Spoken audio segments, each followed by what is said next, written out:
ଦେଖ ଆମେ ଅଲରେଡି ଯେମିତି କହିଲି ତ ଆମର ଯୋଉ ଟେକ୍ସଟାଇଲ ରେ ଫାଇबर ଟୁ ଫାଇबर ହେଲା କଣ ଆମେ ପଢୁଛନ୍ତି ଚାପ୍ଟର ନମ୍ବର 4 ପେପର 2 ର ସେକ୍ସନ ଏ ର ଚାପ୍ଟର ନମ୍ବର 4 ପଢୁଛନ୍ତି ହୋମ ସାଇନ୍ସ ଅପସନାଲ ର। ତ ଏଥିରେ ଟେକ୍ସଟାଇଲ ଫାଇबर ଅଛି ତ ଟେକ୍ସଟାଇଲ ଫାଇबर ଆମେ କଟନ ଫାଇबर କମ୍ପ୍ଲିଟ କରିଥିଲେ। ଆଜି ପଢିବା ସିଲ୍କ ଫାଇबर ହେଲା ଯେମିତି ଆମେ କହୁ ମୁଁ ଯେମିତି କହୁଥିଲି ନ୍ୟାଚୁରାଲ ଫାଇबर ଆମର କଣ ଆମର ଯୋଉ ଫାଇबर ଅଛି ନ୍ୟାଚୁରାଲ ଫାଇबर ହେଇପାରେ ନହେଲେ କଣ ହେଇପାରେ ମ୍ୟାନମେଡ ଫାଇबर ହେଇପାରେ ଯାହାକୁ ମ୍ୟାନମେଡ ଫାଇबर ଆର୍ଟିଫିସିଆଲ ଫାଇबर କହୁଛନ୍ତି। ତ ନ୍ୟାଚୁରାଲ ଫାଇବରରେ ଆମର ତିନି ପ୍ରକାର ଫାଇबर ଆମ ସିଲାବସରେ ଅଛି କଟନ ଫାଇबर ସିଲ୍କ ଫାଇबर ଆଉ ଉଲ ଫାଇबर ହେଲା। କଟନ ଫାଇବର ନ୍ୟାଚୁରାଲ ଫାଇବର ହଉଛି କଣ ନ୍ୟାଚୁରାଲ ଫାଇବର ହେଇପାରେ ପ୍ଲାଣ୍ଟ ଫାଇବର ହେଇପାରେ ଭେଜିଟେଟିଭ ଫାଇବର କୁହାହଉଛି। ତାପରେ ଆନିମଲ ଫାଇबर ମିନେରାଲ ଫାଇबर ହେଇପାରେ ମିନେରାଲ ଫାଇବର ଏକ୍ସାମ୍ପଲ ହେଲା ଆଜବେଷ୍ଟସ ଆଜବେଷ୍ଟସ ଫାଇବର ସବୁ ଦେଖିବ ଯୋଉମାନେ ଅଗ୍ନିଶମ ସେବା କେନ୍ଦ୍ର ମାନଙ୍କରେ କାମ କରୁଛନ୍ତି ସେମାନଙ୍କର ସବୁ ସେଥିରେ ଲାଗେ ହେଲା ଫାୟାର ଫାଇଟିଂ ପିପଲ ମାନଙ୍କର ସେମାନଙ୍କର ସେଇ ଡ୍ରେସ ଯୋଉ ତିଆରି ହେଇଛି ଆଜବେଷ୍ଟସ ଫାଇବର ଜେନେରାଲି କଣ ହବ ଜେନେରାଲି ସେଠି କଣ ଫାୟାର ହବ ଧରିବନି। ତାପରେ ଆମର ଯେମିତି ଆମେ ଭେଜିଟେଟିଭ ଫାଇବର ଆଉ animal fibre mineral fibre asbestos fibre ଗଲା। ଆଉ ଏଇ ଯୋଉ ରହିଲା ଏଇଟା ଆମର କଣ ଏଇଟା ଯୋଉ ରହିଲା ଆମର ସିଲ୍କ ର କଣ ଯୋଉ ଆନିମାଲ ଫାଇବର ରହିଲା ଆମେ ଅଲରେଡି କଟନ ଫାଇବର ଦେଖିଦେଲେ। ଦେଖ ଯଦି କୌଣସି ବି ଯେମିତି ଗତ ଥର କୋଶ୍ଚିନ ମୁଁ କହିଲି ଯେ ଫାଇବରରୁ ଫାବ୍ରିକ କେମିତି କନଷ୍ଟ୍ରକ୍ସନ ହଉଛି ପୁରା ଡିଟେଲଟା ଲେଖ ତମେ କଟନ ଫାଇବର ଏକ୍ସାମ୍ପଲ ନେଇକି ଷ୍ଟାର୍ଟ କରିପାରିବ। କାରଣ ଯେକୌଣସି ଫାଇବରକୁ ଆମେ ଷ୍ଟାର୍ଟ କରିବା ଫାଇବର ହେଲା ପରେ ତାପରେ ୟାର୍ନ ବନିବ ୟାର୍ନରୁ ଫାବ୍ରିକ ବନିବ। ଫାବ୍ରିକ ରେ ଫିନିସିଂ କାମ ହବ ଫିନିସିଂ ରେ ହେଲା ଡାଇଂ ହବ ତାପରେ ପ୍ରିଣ୍ଟିଂ ହବ ପୁରା ଫାବ୍ରିକ ବନିବ ସେଇଭଳିଆ ନା। ତ ସେଇ ଜିନିଷ ଟାକୁ ଆମେ ପରେ ଲେଖିପାରିବା ଯେକୌଣସି ଗୋଟେ ଫାଇବର ଏକ୍ସାମ୍ପଲ ଲେଖିବା କଟନ ଫାଇବର ନେଇପାରିବା ମନ ଇଚ୍ଛା ନେଇକି ଲେଖିବା ଡାଇଗ୍ରାମ ଟିକେ ବନେଇକି ଫ୍ଲୋ ଲାଇନ ଡାଇଗ୍ରାମ ବନେଇକି ଲେଖିପାରିବା ହେଲା। ତେଣୁ ସେଇଟା ଗଲା କିନ୍ତୁ କଥା ହେଲା ଯୋଉ ରେଶମ ତନ୍ତୁ ବା ସିଲ୍କ ଫାଇବର ଯୋଉଟା ଆମର ଯେମିତି କଟନ ତନ୍ତୁକୁ ପଶମ ତନ୍ତୁ କୁହାହଉଥିଲା କଟନ ଫାଇବରକୁ ଏଇଟା ଓଡିଆରେ ସେମିତି ଓଡିଆରେ ଆମର ସିଲ୍କ ଫାଇବର ହେଲା ରେଶମ ତନ୍ତୁ। ହେଲା ତମେ ଆଜି ଯାଇକି ପ୍ରେମଲତା ମଲ୍ଲିକ ବହିର ପେଜ ନମ୍ବର C25 ପଢିବ ହେଲା। ସମସ୍ତଙ୍କ ପାଖରେ ପ୍ରେମଲତା ଟେକ୍ସଟ ବୁକ୍ ଆଉ ପ୍ରେମଲତା ମଲ୍ଲିକ ବହି ରହିଥିବା ଦରକାର। ତା ସହିତ ବାକି ଯୋଉ ମାର୍କେଟରେ ବିକେ ଯଦି ବାହାରୁଛି ସେଥିରୁ ଗୋଟେ ଆଣିକି ରଖିଥିବ ବିକି ଆଣିକି ରଖିଲେ ବି ବେଟର ହେଲା। ତାପରେ ଆମ ନୋଟ୍ସ ଗୁଡାକ ତେଣୁ ମେନ୍ ହେଲା ଯେ ଆଜି ଯାଇକି ପେଜ ନମ୍ବର C25 ଯୋଉଥିରେ ସିଲ୍କ ଫାଇବର ବିଷୟରେ ଲେଖା ହେଇଛି ସେଟା ପଢିବ। ତ ଯୋଉ ସିଲ୍କ ଫାଇବର କଥା ମେନଲି ଏଇଟା ହଉଛି ରେଶମ ତନ୍ତୁ ସିଲ୍କ ଫାଇବରଟା ହଉଛି ଆନିମଲ ଫାଇବର ଆମର କଟନ ଫାଇବର ଗୋଟେ ପ୍ଲାଣ୍ଟ ଫାଇବର ଥିଲା ଏଇଟା ଗୋଟେ ଆନିମଲ ଫାଇବର। ଏଇଟା ଆମର ସେଲୁଲୋଜିକ ଫାଇବର ଥିଲା ଏଇଟା ହଉଛି ପ୍ରୋଟିନ ଫାଇବର ବୁଝୁଛ ନା ନାଇଁ। କଥା ହେଲା ଯେମିତି କଟନ ଫାଇବରକୁ କଣ କୁହାହଉଥିଲା କିଙ୍ଗ ଅଫ ଫାଇବର କୁହାହଉଥିଲା। କଟନ ଫାଇବରକୁ କାହିଁ କିଙ୍ଗ ଅଫ କୁହାହଉଥିଲା ବିକଜ ଅଫ ତାର ୟୁଟିଲିଟି ପାଇଁ କାଫି ପ୍ରାୟ ଟ୍ରପିକାଲ କଣ୍ଟ୍ରି ଗୁଡାକରେ କଟନ ଫାଇବର କାଫି କଣ ୟୁଟିଲାଇଜେସନ ଅଛି ଆଉ ଆମେ ଗତ କ୍ଲାସରେ ବି ବିଭିନ୍ନ କଟନର ଭେରାଇଟିଜ ବିଷୟରେ ଜାଣିଥିଲେ। କଟନ ଫାଇବର ଯୋଉ ପ୍ରଡକ୍ସନ ହଉଛି ହେଲା ତ ଆଜିର କ୍ଲାସରେ ଯୋଉ ସିଲ୍କ ଫାଇବର କଥା ହେଲା ତ ସିଲ୍କ ଫାଇବରରେ ମେନଲି ଯୋଉ ମେନ୍ କଥା ହେଲା କଣ ନା ଦେଖ ସିଲ୍କ ଫାଇବରଟା ଗୋଟେ ଆନିମଲ ଫାଇବର ମେନଲି ହେଲା। ଯେ ଆନିମଲ ଫାଇବର ମାନେ ଆନିମଲ ସୋର୍ସରୁ ଆସିଛି ତେଣୁ ଏଇଟା ଗୋଟେ ପ୍ରୋଟିନ ଫାଇବର। ସେଇଟା କଟନ ସେଲୁଲୋଜ ଫାଇବର ଥିଲା ଗୋଟେ ପ୍ରୋଟିନ ଫାଇବର। ତେଣୁ ସେଇଟାକୁ ଯେମିତି କିଙ୍ଗ ଅଫ ଫାଇବର କୁହାହଉଥିଲା କାହାକୁ କଟନକୁ କଟନ ଫାଇବରକୁ ଏଠି ସିଲ୍କ ଫାଇବରକୁ ଆମେ କହିବା ଏଇଠି ତ କୁଇନ ଅଫ ଫାଇବର।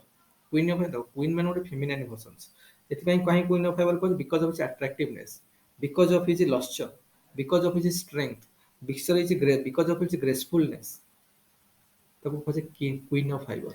ଆଉ ସେଠି ଆମର କଟନ ଫାଇବରକୁ କିଙ୍ଗ ଅଫ ଫାଇବର କୁହାହଉଥିଲା ବିକଜ ତାର ୟୁଟିଲାଇଜେସନ ପାଇଁ କାଫି ବହୁଳ ପରିମାଣରେ ତା ବ୍ୟବହାର କରାଯାଉଛି। ଷ୍ଟ୍ରଙ୍ଗ ଫାଇବର ବି ସେଇଟା ଷ୍ଟେପୁଲ ଫାଇବର କିନ୍ତୁ ଷ୍ଟ୍ରଙ୍ଗ ଫାଇବରଟା ତେଣୁ ସେଥିପାଇଁ ତାକୁ କିଙ୍ଗ ଅଫ ଫାଇବର କୁହାଗଲା ଏଇଟାକୁ କୁଇନ ଅଫ ଫାଇବର କହୁଥିଲେ ସିଲ୍କ ଫାଇବର। ଆଉ ସିଲ୍କ ଫାଇବରର ମେନଲି ଯୋଉ ହଉଛି ମାନେ କଣ ସିଲ୍କ ଫାଇବରଟା ଆମର ସେଠି କଣ କଟନ ପ୍ଲାଣ୍ଟକୁ ଗ୍ରୋ କରିକି ତାର କଟନ ପଡ ଯୋଉ ଥିବ କଟନ ପଡ ଭିତରେ ସିଟକୁ ଲାଗିକି ଯୋଉ ଥିବ କଣ ମାନେ ଫାଇବରଟା ଥିବ ଏପିଡର୍ମାଲ ପ୍ରଲଙ୍ଗେସନ ଗୁଡାକ ସବୁ ତାକୁ କାଢି କୁଡେଇକି ସେଟା କରାହଉଥିଲା ଏଠି କିନ୍ତୁ ଅଲଗା ଟାଇପର। ଏଠି କଣ ହଉଥିଲା ନା ଏଠି ସିଲ୍କ ଫାଇବର ଗୁଡାକ ମେନଲି ଯୋଉ ସିଲ୍କ ଓର୍ମ ସବୁ ଅଛନ୍ତି ତାଙ୍କର ଗୋଟେ ସିକ୍ରେସନ ହୁଏ ସିଲ୍କ ଓର୍ମର ସେ ସିକ୍ରେସନରେ କୋକନ ଫର୍ମେସନ ହୁଏ କୋକନ ମାନେ ଗୋଟେ କଣ ଗୋଟେ କହିବା କୋକନର ମାନେ କଣ କିରେ ମାନେ ତା ଗୋଟେ ଯୋଉ ତାଙ୍କର ସିଲ୍କ ଓର୍ମକୁ ଚାରିପଟେ ଘେରିକି ରହିଥିବ ଗୋଟେ କଣ ଗୋଟେ କହିବା ସେଟାକୁ ଗୋଟେ କଭର ଟାଇପର କୋଷ ଟାଇପର ତା ଭିତରେ ଗୋଟେ କଭରରେ ବନିଥିବ ତା ଭିତରେ କଭର ଟାଇପର ଗୋଟେ କଭରଟା ଗୋଟେ ହାର୍ଡ ମାନେ ତିଆରି ହେଇଯାଇଥିବ ତ ସେଇ କୋକନରୁ ହିଁ ଫାଇବରଟା କଢା ହବ। ତେଣୁ ସେଟା ଗୋଟେ ସିକ୍ରେସନଟା ଓର୍ମର ନିଜର ସିକ୍ରେସନ ଗୋଟେ ସେଇଟା ହେଲା। ତେଣୁ ସେଇଠୁ ସିଲ୍କ ଓର୍ମ ବନା ହବ ତେଣୁ ପ୍ରଥମେ ସିଲ୍କ ଓର୍ମକୁ ରିୟରିଂ କରିବା। ଯୋଉ ସିଲ୍କ ଓର୍ମ ମଡୁଛି ନା ସିଲ୍କ ଓର୍ମରୁ ବନିବ ତେଣୁ ସିଲ୍କ ଓର୍ମ ରିୟରିଂ ହବ ତାପରେ ସେ ସିଲ୍କ ଓର୍ମକୁ ସେଇ ଯୋଉ ତାର ଉପରେ ହାର୍ଡେଷ୍ଟ ସବଷ୍ଟାନ୍ସ ଯୋଉ କଭରଟା ବନିଥିବ ଆମେ କୋକନ କହୁଛେ ସେଇ କୋକନଟାକୁ ଅଲଗା କରିବା ଓର୍ମରୁ ତାପରେ ସେଇ କୋକନକୁ ଗରମ କରିକି ସେଥିରୁ କଣ ବାହାର କରିବା ଫାଇବର ଗୁଡାକ ଏଇଟା ହଉଛି ମେନ୍ ପ୍ରୋସେସ। ତେଣୁ କଥା ହେଲା ଦେଖ ସେଇଟା ଆମର ଯେମିତି କଟନ ଫାଇବର କେସରେ କ'ଣ ହଉଥିଲା ଦେଖ, ସେଠି ଯେମିତି ଆମେ କଲ୍ଟିଭେସନଟା ଇଜି ହଉଥିଲା। ଯେକୌଣସି ଲୋକ କଲ୍ଟିଭେସନ କରିବ, ତାପରେ କଟନ ତୋଳି ଆଣିବ, କଟନ ପଡୁଟା କଲେକ୍ସନ କରିବ, ତାକୁ ଭାଙ୍ଗିକି ମଞ୍ଜିରୁ ଫାଇବର ଅଲଗା କରିବ। ଏତେ କ'ଣ କି ସେଠି ଏତେ ଟେକ୍ନିକାଲ ସ୍କିଲ୍ ଆମକୁ ଦରକାର ନଥିଲା, ବା ସ୍କିଲ୍ ମ୍ୟାନ୍ ପାୱାର ଦରକାର ନଥିଲା। କିନ୍ତୁ ଏଇଟା ଯେତେବେଳେ ଏଇଠି କରାଯିବ ଆମର ମାନେ ସିଲ୍କ ଫାଇବର କେସରେ, ଯେହେତୁ ଗୋଟେ ସିଲ୍କ ୱାର୍ମର ରିୟରିଂ ହବ ହେଲା, ଯୋଉଟାକୁ ଆମେ ସେରିକଲଚର କହିବା, ମୁଁ କହିବି ଗଲି। ତ ସେ ରିୟରିଂ ହବ, ସିଲ୍କ ୱାର୍ମ ହବ। ସିଲ୍କ ୱାର୍ମରୁ ତାର କୋକନ, ତାର ଗୋଟେ କୋକନ ଥିବ କଭରଟା, ସେ କୋକନରୁ ଫାଇବର ବା ଟାଣିକି ଫାଇବର ଗୁଡାକ ବାହାର କରାହବ। ତ ଏଇ ଟାଇପର ଜିନିଷ ଗୁଡା ହବ ନା, ଏଥିପାଇଁ ଗୋଟେ କ'ଣ ନା ସ୍ପେଶାଲାଇଜ ସ୍କିଲ୍ ଥିବା ଲୋକ ଆବଶ୍ୟକ, ମାନେ ସ୍କିଲ୍ ମ୍ୟାନ୍ ପାୱାର ଦରକାର ଏଇ ସବୁ ଜିନିଷ କରିବା ପାଇଁ। ଯାହାକୁ ମାନେ ତାକୁ ଡାକି ଆଣି କରିଦେଲେ ହବନି, ବୁଝୁଛ ନା? ସେଇଟା ହିଁ ପ୍ରୋବ୍ଲେମ ଏଠି। ଆଉ ଆମର ୱାଇଲ୍ଡ ସିଲ୍କ ବି ଅଛି, କଲ୍ଟିଭେଟେଡ ସିଲ୍କ, ଡୋମେଷ୍ଟିକ ସିଲ୍କ ଗୁଡ଼ା ସେଟା ବି ଅଛି। ଆମର କଲ୍ଟିଭେଟେଡ ସିଲ୍କ ଉପରେ ପଡ଼ିବ, ୱାଇଲ୍ଡ ସିଲ୍କର କିଛି କାମ ନାହିଁ। ତ ଯୋଉ ଆମ ମାନେ ୱାଇଲ୍ଡ ସିଲ୍କ ଯୋଉ ପ୍ରଡକ୍ସନ ହବ, ମାନେ ସେଟା କଣ୍ଟ୍ରୋଲ ମ୍ୟାନୁଫାକ୍ଚରିଂ ପ୍ରୋସେସ ନୁହେଁ। ଏଟା ତ ମାନେ ୱାଇଲ୍ଡନେସ୍ ତାର ଅଛି ନା, ଅମୁଆ ଟାଇପର ହଉଛି ସେଠି। ତ ସେଗୁଡାକରେ କୌଣସି କଣ୍ଟ୍ରୋଲିଂ ମ୍ୟାନୁଫାକ୍ଚରିଂ ସେଟା ନାହିଁ। ଆମେ ଯୋଉଟା କହୁଛେ କଲ୍ଟିଭେଟେଡ ସିଲ୍କ, ଯୋଉଟା ଆମେ କଣ୍ଟ୍ରୋଲ କରିକି ବନଉଛେ, ବା ଆମର ହ୍ୟୁମାନ ନିଜ କଣ୍ଟ୍ରୋଲ ଏଗୁଡ଼ା ବନଉଛି। ତେଣୁ କଲ୍ଟିଭେଟେଡ ସିଲ୍କ ଗୁଡାକ ମେନଲି କେୟାରଫୁଲି କ'ଣ ହୁଏ ନା, କଣ୍ଟ୍ରୋଲ ପ୍ରୋସେସ ଗୋଟେ, ଏଇଟା ସିଲ୍କ ୱାର୍ମକୁ ଗ୍ରୋ କରିକି ବା ସିଲ୍କ ୱାର୍ମ ରିୟରିଂ କରିକି ଏଠୁ ହୁଏ। କଥା ହେଲା ସିଲ୍କ ଫାଇବରଟା ଯେମିତି କଟନ ଫାଇବରଟା ଗୋଟେ ସର୍ଟ ଫାଇବର ଥିଲା ବା ଷ୍ଟେପଲ ଫାଇବର ଥିଲା, ସିଲ୍କ ଫାଇବରଟା ଆମର ହେଉଛି ଗୋଟେ ଫିଲାମେଣ୍ଟସ୍ ଫାଇବର ବା ଲଙ୍ଗ ଫାଇବର ହେଲା।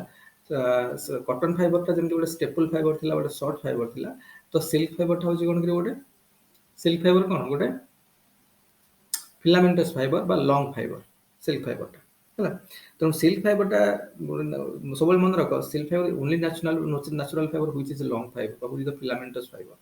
ମେନଲି ମାନେ 30ରୁ 300ରୁ 1800 ଲଙ୍ଗ ଲେନ୍ଥ ଥାଏ ସେମାନଙ୍କର, ଲମ୍ବା ଲମ୍ବା ଫାଇବର ଗୁଡାକ ହେଲା। ତେଣୁ ସିଲ୍କ ଫାଇବରକୁ ଆମେ କ'ଣ କହିପାରିବା, ତ ମେନଲି ତ ଏଟାକୁ କୁଇନ୍ ଅଫ୍ ଫାଇବର କୁହାଯାଏ, because of its gracefulness, because of its structure, because of its strength, because of its କ'ଣ ଲଶ୍ଚର ହେଲା। ଏଇସବୁ ଜିନିଷ ଆଟ୍ରାକ୍ଟିଭନେସ୍, ଏଇସବୁ ଜିନିଷକୁ ଦେଖିକି ତାକୁ କୁଇନ୍ ଅଫ୍ ଫାଇବର ବି କୁହାଯାଉଛି। ଏଇଟା ହଉଛି only long fibre filaments fibre. Filaments fibre ଗୋଟେ କ'ଣ desirable character for textile fibre, strength desirable character of textile fibre, এই জিনিস গুড়াক সব ଅଛି সিল্ক ফাইবর। তেଣୁ ଆମେ ଯଦି ସିଲ୍କ ଫାଇବର ମ୍ୟାନୁଫ୍ୟାକ୍ଚରିଂ ପ୍ରୋସେସ୍ ଦେଖିବା, ତ ସିଲ୍କ ଫାଇବର ଦେଖିବ ଆମର କ'ଣ, ସେଠି ଯେମିତି ଆମେ କଟନ ଫାଇବର ମ୍ୟାନୁଫ୍ୟାକ୍ଚରିଂ ପ୍ରୋସେସ୍ ଦେଖୁଥିଲେ କ'ଣ କ'ଣ କରିବା ଷ୍ଟେପ୍ ବାଇ ଷ୍ଟେପ୍, ଏଇଭଳିଆ ସିଲ୍କ ଫାଇବର ଏଠି ମ୍ୟାନୁଫ୍ୟାକ୍ଚରିଂ ପ୍ରୋସେସ୍ ଅଛି। ପ୍ରଥମେ ହେଲା ସେରିକଲଚର। ସେରିକଲଚର ମାନେ ରିୟରିଂ ଅଫ୍ ସିଲ୍କ ୱର୍ମ, କାରଣ ସିଲ୍କ ୱର୍ମର ସିକ୍ରେସନରୁ ଯୋଉ କୋକନ ତିଆରି ହେଇଛି, ସେଇ କୋକନରୁ ଫାଇବର ତିଆରି ହେବ। ତାମାନେ ଯୋଉ ଫାଇବରଟା ସିଲ୍କ ୱର୍ମର ସିକ୍ରେସନଟା। ତେଣୁ ପ୍ରଥମେ ହେଲା ସିଲ୍କ ୱର୍ମକୁ କ'ଣ ରିୟରିଂ କରିବା, ରିୟର କରିବା। ତେଣୁ ସେଇଟାକୁ ଆମେ କହିବା ସେରିକଲଚର ହେଲା। ତାପରେ ଯୋଉ କୋକନ ଫର୍ମେସନ ହବ, କୋକନରୁ ସିଲ୍କ ଯୋଉ ଫାଇବର ଗୁଡାକ ଟାଣିକି ବାହାର କରିବା, ଅଲଗା କରିବା, ତ ସେଟାକୁ ରିଲିଂ, REELING, ରିଲିଂ ପ୍ରୋସେସ ସେଟା କୁହାଯାଏ ହେଲା। ପ୍ରଥମେ ହେଲା ସେରିକଲଚର, ତାପରେ ହେଲା ରିଲିଂ, ତାପରେ ହେଲା ଡିଗମିଂ। କାହିଁକି ନା ଦେଖିବ ଯୋଉ ଫାଇବର ଗୁଡାକ ଥିବ, ସବୁ ଅଠା ଜମିକି ଥିବ ସେଥିରେ। ଗମ୍ ମାନେ ଅଠା, ତ ଅଠା ଜମିକି ଥିବ। ତେଣୁ ସେ ଅଠା ଗୁଡାକୁ ବାହାର କରିକି ତାକୁ ପରିଷ୍କାର କରିବା ଯୋଉ ପ୍ରୋସେସଟାକୁ କୁହାଯାଏ ଡିଗମିଂ। ଅଠାକୁ ବାହାର କରିବା ବା ଅଠାକୁ ଅଲଗା କରିବା, ତ ସେଇ ପ୍ରୋସେସଟା ହଉଛି ଡିଗମିଂ। ତେଣୁ ମେଜର ଉପରେ 3ଟା ପ୍ରୋସେସ ଏଠି ହୁଏ। ପ୍ରଥମ କଥା ଆମେ ସେରିକଲଚର କରିବା, ସିଲ୍କ ୱର୍ମର ରିୟରିଂ କରିବା, ତାପରେ ଆସିବ ଡିଗମିଂ, ତାପରେ ଆସିବ କ'ଣ ରିଲିଂ, ଯୋଉଟା ଆମେ ଫାଇବରଟାକୁ ଅଲଗା କରିବା କୋକନରୁ ଟାଣିକି। ତାପରେ ଆସିବ ସେ ଯୋଉ ଫାଇବର ଗୁଡାକ ଅଠା ଲାଗିକି ଥିବ, ତାକୁ ଅଠାକୁ ସଫା କରିବା ସହ ଧୋଇକି, ତ ସେଇଟାକୁ ଆମେ କ'ଣ କହିବା, ସେଇଟାକୁ ଆମେ କହିବା ଡିଗମିଂ। ଏଇ 3ଟା ପ୍ରୋସେସ ହେଲେ ଆମ ସିଲ୍କ ଫାଇବରଟା ବନିଯିବ। ତାପରେ ଆମେ ୟାର୍ନ ବନେଇବା, ୟାର୍ନରୁ ଫାବ୍ରିକ ବନେଇବା, ସେଟା ଅଲଗା କଥା। ଏତିକି ଜିନିଷ ଆମ ଚାପ୍ଟର ଏତେ ଫାଇବର ପର୍ଯ୍ୟନ୍ତ ଅଛି ଏଇ ଚାପ୍ଟରରେ, ନା ଫାଇବର କେମିତି ବନେଇବା ହେଲା। ମେନ୍ ହେଲା ତାପରେ ଦେଖିବା ଆମେ ସେରିକଲଚର କ'ଣ। ସେରିକଲଚର ମାନେ breeding and rearing of silk worm, କାରଣ ସିଲ୍କ ୱର୍ମ ତ ସବୁ ହବ ନା, ତ breeding and rearing of silk ୱର୍ମକୁ ଆମେ କହିବା ସେରିକଲଚର ହେଲା। ଆଉ ସିଲ୍କ ଫାଇବରଟା ଗୋଟେ କୋଉଠୁ ଅପଣନି, ତା କୋକନରୁ। ତ ସେରିକଲଚରରେ କ'ଣ ହବ ପ୍ରଥମେ ଦେଖ, ସେରିକଲଚରରେ ମେନ୍ ହେଲା ଆମେ ରିୟରିଂ ଆଉ ବ୍ରିଡିଂ କରିବା, କେମିତି କରିବା ଦେଖ। ସିଲ୍କ ୱର୍ମ ହେଉଛି କ'ଣ, ମେନଲି ଆମେ ସିଲ୍କ ୱର୍ମ ଦେଖିବା, ତାଙ୍କର ଲାଇଫ ସ୍ପାନ୍ ହେଉଛି 2 months ହେଲା। ଗୋଟେ ସିଲ୍କ ୱର୍ମର ଲାଇଫ ସ୍ପାନ୍ ବା ଲାଇଫ ଟାଇମ୍ ହେଉଛି କେତେ, 2 months, 2 ମାସ ହେଲା। ତ 2 ମାସ ଭିତରେ ସେ 4ଟା ଷ୍ଟେଜ୍ ଦିଏ। ଗୋଟେ ହେଲା ଏଗ୍ ଷ୍ଟେଜ୍, ଆଉ ଗୋଟେ ହେଲା ୱର୍ମ ଷ୍ଟେଜ୍, ଆଉ ଗୋଟେ ୱର୍ମ ବା ଲାର୍ଭା ଷ୍ଟେଜ୍ ସେଇଟା କୁହନ୍ତି, ଆଉ ଗୋଟେ ପ୍ୟୁପା ଷ୍ଟେଜ୍, ଆଉ ଗୋଟେ ମଥ୍ ଷ୍ଟେଜ୍। ବୁଝିଛ ନା ନାଇଁ? ଗୋଟେ ହେଲା ଫାଷ୍ଟ ହେଲା କ'ଣ, ଫାଷ୍ଟ ହେଲା ଏଗ୍ ଷ୍ଟେଜ୍, ତାପରେ ୱର୍ମ ଷ୍ଟେଜ୍, ୱର୍ମ ବା ଲାର୍ଭା ଷ୍ଟେଜ୍ ଯୋଉଟା, ତାପରେ ହେଲା କ'ଣ ତାପରେ ପ୍ୟୁପା ଷ୍ଟେଜ୍ ତାପରେ ହେଲା ମଥ ଷ୍ଟେଜ୍ ତା ମାନେ ସିଲ୍କୱାର୍ମର ଯୋଉ ଲାଇଫ୍ ସାଇକେଲ ଅଛି ତାକୁ ମେନ୍ ତ 2 ମାସ ବଞ୍ଚେ 2 ମାସ ତାଙ୍କର ଲାଇଫ୍ ସାଇକେଲଟା ତ 2 ମାସ ଭିତରେ 4ଟା ଷ୍ଟେଜ୍ ହୁଏ ତ ପ୍ରଥମ ହେଲା ତେଣୁ ଏଇ ଯୋଉ 4ଟାଙ୍କ ଷ୍ଟେଜ୍ କଥା ମୁଁ କହିଲି ମାନେ ଏଗ୍ ଷ୍ଟେଜ୍ ହଉ ୱାର୍ମ ଲାର୍ଭା ଷ୍ଟେଜ୍ ହଉ ପ୍ୟୁପା ଷ୍ଟେଜ୍ ହଉ ମଥ ଷ୍ଟେଜ୍ ଗୁଡ଼ା ସବୁ ଇମ୍ପୋର୍ଟାଣ୍ଟ ଷ୍ଟେଜେସ୍ ଗୁଡ଼ା ଆମକୁ ଯଦି ଗୁଡ୍ କ୍ୱାଲିଟିର ସିଲ୍କ ଫାଇବର ପ୍ରଡକ୍ସନ୍ କରିବାର ଅଛି ବା ପାଇବାର ଅଛି we need to take care of all the stages perfectly ତ ଆମକୁ ଭଲ କ୍ୱାଲିଟିର ଫାଇବର ମିଳିପାରିବ କଥା ହେଲା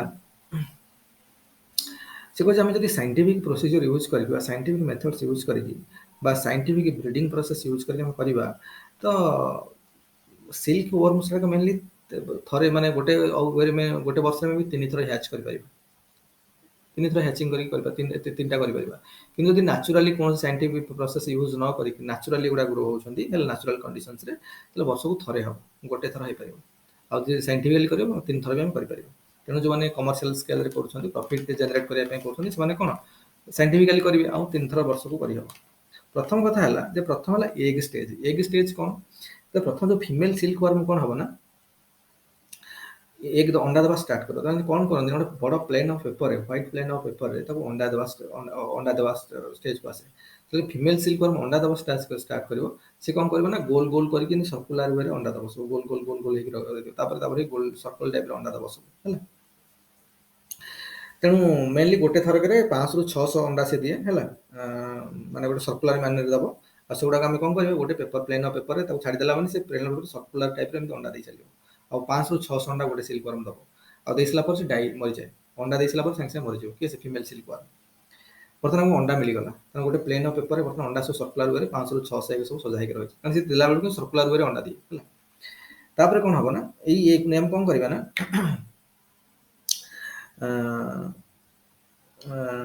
ଆମେ କ'ଣ କରିବା ନା ଏଇ ଯେଉଁ ଗୁଡ଼ାକ ସେ ଦେଇସାରିଲା ପରେ ତାକୁ ପ୍ରଥମେ ହଟ୍ ୱାଟରରେ କ'ଣ କରିବା ୱାଶ୍ କରିବା ହଟ୍ ୱାଟରରେ ସବୁ ଅଛି ତାର ଦେଖ ସେଥିପାଇଁ କହୁଛି ଏଗୁଡ଼ାକ ସବୁ ଟେକ୍ନିକାଲ ବା ସ୍କିଲ୍ ଥିବା ଲୋକ ହିଁ କରିପାରିବେ ଯେକୌଣସି ଲୋକକୁ ଆମେ ପଇସା ଦେଇକି ମାନେ ଡେଲି ୱେଜ୍ ଦେଇକି ଆମେ କାମ କରାଇପାରିବାନି we need skill manpower ଏଥିପାଇଁ ହେଲା ତ ପ୍ରଥମେ ସେ ଅଣ୍ଡା ଦେଇଦେଲେ ଅଣ୍ଡା ଦେଲା ପରେ ଆମେ କ'ଣ କରିବା ନା ଏଇଗୁଡ଼ାକ ଆମେ କ'ଣ କରିବା ନା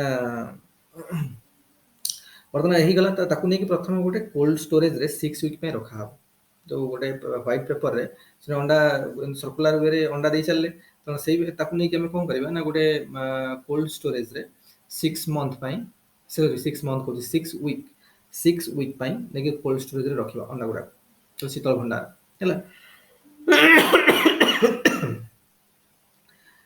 ତାପରେ 6 ୱିକ୍ କମ୍ପ୍ଲିଟ୍ ହେଇସାରିଲା ପରେ ସେ ଅଣ୍ଡା ଗୁଡ଼ାକୁ ଆଣିକି ଆମେ କ'ଣ କରିବା ହଟ୍ ୱାଟରରେ ପ୍ରଥମେ ସଫା କରିବା ତାପରେ ଡ୍ରାଏ ହେବାକୁ ଛାଡ଼ିଦେବା ଶୁଖେଇଦେବା ତାପରେ ହେଲା ପରେ କ'ଣ ହେବ ନା ତାକୁ 10 ଦିନ ଛାଡ଼ି ଦିଆଯିବ ଏଇ 10 ଦିନ ଭିତରେ ସେମାନେ ହ୍ୟାଚିଂ ହେବା ଷ୍ଟାର୍ଟ କରିବେ ଅଣ୍ଡା ଗୁଡ଼ାକ ହ୍ୟାଚ୍ ହେବା ଷ୍ଟାର୍ଟ କରିବେ ହେଲା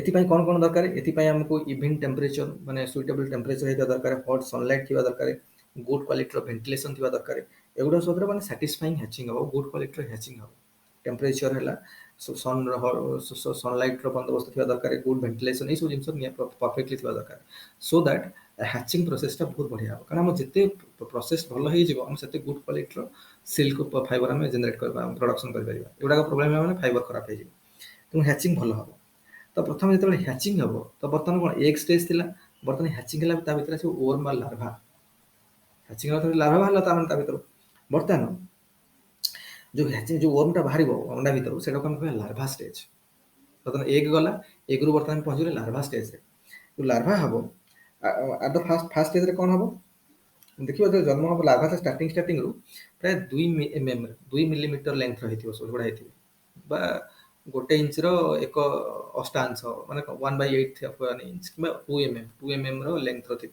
ପ୍ରଥମେ ତେଣୁ ତାପରେ ଆମେ କ'ଣ କରିବା ତାକୁ ନର୍ଚରିଂ ପ୍ରୋସେସ୍ ଷ୍ଟାର୍ଟ କଲେ କଣ୍ଟ୍ରୋଲ ଆଟମୋସ୍ଫିୟର ଆମେ ତାକୁ ନର୍ଚର କରିବା ବା ଗ୍ରୋ କରିବା ପ୍ରାୟ 20ରୁ 30 ଦିନ ଭିତରେ ହେଲା ତାକୁ ରଖିବାକୁ ପଡ଼ିବ କଣ୍ଟ୍ରୋଲ ଆଟମୋସ୍ଫିୟର ଭିତରେ ତାଙ୍କୁ 20ରୁ 30 ଦିନ ରଖିବାକୁ ପଡ଼ିବ ହେଲେ କ'ଣ ତାଙ୍କୁ ଏଇ ସମୟରେ ସବୁ ଦେଖିବ ମଲବରୀ ଲିଭ୍ସ ସବୁ ଫାଇନଲି କଟ୍ ମଲବରୀ ଲିଭ୍ସକୁ ଛୋଟ ଛୋଟ ଟୁକୁଡ଼ା କରିକି କାଟିକି ସରୁ କରିକି ତାଙ୍କୁ ଦିଆଯାଏ ଖାଇବା ପାଇଁ because they eat mulberry leaves ହେଲା ଏଟାକୁ ଏମିତି ଚାଲିବ ଫର 10 days ହେଲା ତାପରେ କ'ଣ ହେବ ମାନେ ପ୍ରଥମେ ଆମେ ତ ବର୍ତ୍ତମାନ କ'ଣ କଲେ ଲାର୍ଭା ବାହାରିଗଲା ଲାର୍ଭାକୁ ଆମେ 20-30 ଦିନ ପର୍ଯ୍ୟନ୍ତ କ'ଣ କଲେ ତାର 2 mm ଯେତେବେଳେ ଲେନ୍ଥ ଥିଲା ଷ୍ଟାର୍ଟିଂରୁ ତ 20-30 ଦିନ ଭିତରେ ତାକୁ କଣ୍ଟ୍ରୋଲ ଆଟମୋସ୍ଫିୟର ରଖିଲେ ତାପରେ ତାକୁ ଖାଇବା ତାକୁ ଦେବା ଷ୍ଟାର୍ଟ କଲେ ଛୋଟ ଛୋଟ ମଲବରୀ ଲିଭ୍କୁ ମାନେ କଟ୍ କରିକି ସରୁ ସରୁ କରିକି ତାକୁ ଖାଇବାକୁ ଦେବା ଷ୍ଟାର୍ଟ କଲେ, କାହାକୁ, ଲାର୍ଭାକୁ। ଏମିତି 10 days ପର୍ଯ୍ୟନ୍ତ ଚାଲିଲା। ତେଣୁ ଏଇ ହେଲା ମାନେ ଏଇ ଯୋଉ ଲାର୍ଭା ଗୁଡାକ ହବ ଏଇଥିରେ ସେ 5ଟା ପ୍ରୋଗ୍ରେସିଭ ପିରିୟଡ ଦେଇକି ଗତି କରିବେ ତାଙ୍କ ଲାଇଫରେ, ହେଲା। ଆଉ ପ୍ରତି ପିରିୟଡ ଏଣ୍ଡ ବେଳକୁ ସେମାନେ କଣ କରିବେ ନା ତାଙ୍କର ସ୍କିନ୍କୁ କାଷ୍ଟ ଅଫ୍ କରିଦେବେ, ସ୍କିନ୍ ଛାଡ଼ିବେ, ହେଲା। ଆଉ ଆଉ କଣ ହବ ନା ପ୍ରତି ପିରିୟଡରେ କଣ ହବ ତାଙ୍କର ସ୍କିନ୍ ଟାକୁ ଛାଡ଼ିବେ, ଯୋଉ କାଷ୍ଟ ଅଫ୍ କରିଦେବେ ସ୍କିନ୍ ଟାକୁ, କଣ କାତି ଛଡ଼ା ଯୋଉଟାକୁ ଆମେ କହୁଛନ୍ତି, ତ ଛାଡ଼ିଯିବ, ହେଲା। ତାପରେ ପୁଣି ନେକ୍ସଟ ପିରିୟଡ, ଏଇଭଳିଆ 5ଟା ସକ୍ସେସିଭ ପିରିୟଡ ଦେଇକି ସେମାନେ ଗତି କରିବେ। ତ ଏଇ ଭିତରେ ସେ ତାଙ୍କର ଫୁଲ ଲେନ୍ଥରେ ପହଞ୍ଚିବେ, ଗ୍ରୋ କରି କରି ତାଙ୍କ ଭିତରେ ଫୁଲ ଲେନ୍ଥରେ ପହଞ୍ଚିବେ ସେମାନେ। ମେନଲି ଯଦି ଦେଖିବା ତାହେଲେ ପୁରା ଫୁଲ ଲେନ୍ଥରେ ପହଞ୍ଚିବେ ସେତେବେଳକୁ ସେମାନେ କଣ ଗ୍ରେଇସ୍ କଲର, ସ୍ମୁଥ ଗ୍ରେଇସ୍ ହ୍ୱାଇଟ୍ କ୍ୟାଟରପିଲାର ଭଳିଆ ଟାଇପର ହେଇଥିବେ, ଆଉ ପ୍ରାୟ 3.5 ଇଞ୍ଚ ଲଙ୍ଗ ପ୍ରାୟ ହେଇଯିବଣି, 3.5 ତାଙ୍କ ଲେନ୍ଥ ପୁରା ବଢିଯିବଣି ସେତେବେଳେ। ଏଇ ପିରିୟଡରେ କଣ ହବ ନା ଦେଖିବ, ଏଇ ପିରିୟଡରେ ପ୍ରତି ଲାର୍ଭା ଗୁଡାକ ନିଜ ଶରୀରକୁ ପୁରା ମୋଡି ମୋଡି ହେଇକି 8 ସେପ୍ ବନେଇ ଦେଇଥିବେ। ଏଗୁଡାକ ଯାଇକି ତମେ ଆଜି ଯଦି ଦେଖିବ, ତମେ ମାନେ ଡାଇଗ୍ରାମରେ ଯୋଉ ଇଏରେ ଗୁଗଲରେ ମାରିକି ସର୍ଚ୍ଚ କରିବ କି ତାଙ୍କର ୟୁଟ୍ୟୁବରେ ଭିଡିଓ ଅଛି ଦେଖିଦବ, ସବୁ 8 ଭଳିଆ ସେପ୍ ବନେଇଥିବେ। ଏଗୁଡାକ ଇଭିନ୍ ଦେଖିବ ଆମର ଯେତେବେଳେ ସବୁ ଟେକ୍ସଟାଇଲର ଦେଖିବ, ଯୋଉ ଟେକ୍ସଟାଇଲର ସବୁ ଏକ୍ଜିବିସନ ପଡେ ଭୁବନେଶ୍ୱରରେ, ମାନେ ଜନତା ମଇଦାନରେ, ନହେଲେ ନାହିଁ ଏକ୍ଜିବିସନ ପଡିଆରେ, ପ୍ରଦର୍ଶନୀ ପଡିଆରେ ଯେତେବେଳେ ପଡେ, ସେତେବେଳେ ଦେଖିବ ଟେକ୍ସଟାଇଲ ଏକ୍ଜିବିସନ କେତେବେଳେ ଯିବ ଯଦି ଏସବୁ ଗ୍ରୋ ବିଷୟରେ, ସିଲ୍କ ଫାଇବର ବିଷୟରେ, କଟନ ଫାଇବର ବିଷୟରେ, ଉଲ ଫାଇବର ବିଷୟରେ ଏକ୍ଜିବିସନ ଲଗେଇଥିବେ। ତା ମାନୁଫାକ୍ଚରିଂ ପ୍ରୋସେସର ସବୁ ମାନେ କଣ ଲଗେଇଥିବେ, ସବୁ ମଡେଲ ବନେଇଥିବେ। ଆଉ ସେତେବେଳେ ଦେଖିବ ସିଲ୍କ 8 ଭଳିଆ ହେଇକି ଥିବ ସେଇଠି, ନହେଲେ ବି ତମେ ୟୁଟ୍ୟୁବ ଭିଡିଓରେ ବି ଦେଖିପାରିବ, ହେଲା। ସିଲ୍କ ପୁରା 8 ଭଳିଆ ଏମିତି ହେଇକି ଥିବ, ପୁରା 8 ଯୋଉ ଆମର ଇଂଲିଶ 8 ଭଳିଆ ଏମିତି ବନେଇକି ଥିବ, ମୋଡି ମୋଡି ହେଇକି 8 ଭଳିଆ ସେ ବନେଇଥିବ, ହେଲା।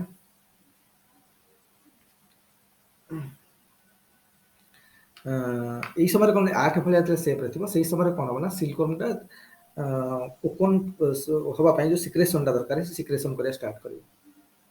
এই ସିକ୍ରେସନଟା ବର୍ତ୍ତମାନ ଷ୍ଟାର୍ଟ ହେଲା, ତା ବଡିରୁ ସିକ୍ରେସନ ଷ୍ଟାର୍ଟ ହେବ। ମାନେ ଏଇଟା କଣ, ଯୋଉ ସିକ୍ରେସନଟା କଣ, ଏଟା ଗୋଟେ ଭିସ୍କସ୍ ଫ୍ଲୁଇଡଟେ, ହେଲା। ମେନଲି ତାର ହେଡରେ, ମାନେ ଯୋଉ ଫାଇବର ଯୋଉ ଲାର୍ଭାର ହେଡରେ 2ଟା ଗ୍ଲାଣ୍ଡ ଥିବ। ମାଇକ୍ରୋସ୍କୋପ ଷ୍ଟଡି କରିବ, 2ଟା ଗ୍ଲାଣ୍ଡ ଥିବ। ସେ 2ଟା ଗ୍ଲାଣ୍ଡର ବାହାରକୁ ଗୋଟେ ଓପନିଂ ଥିବ।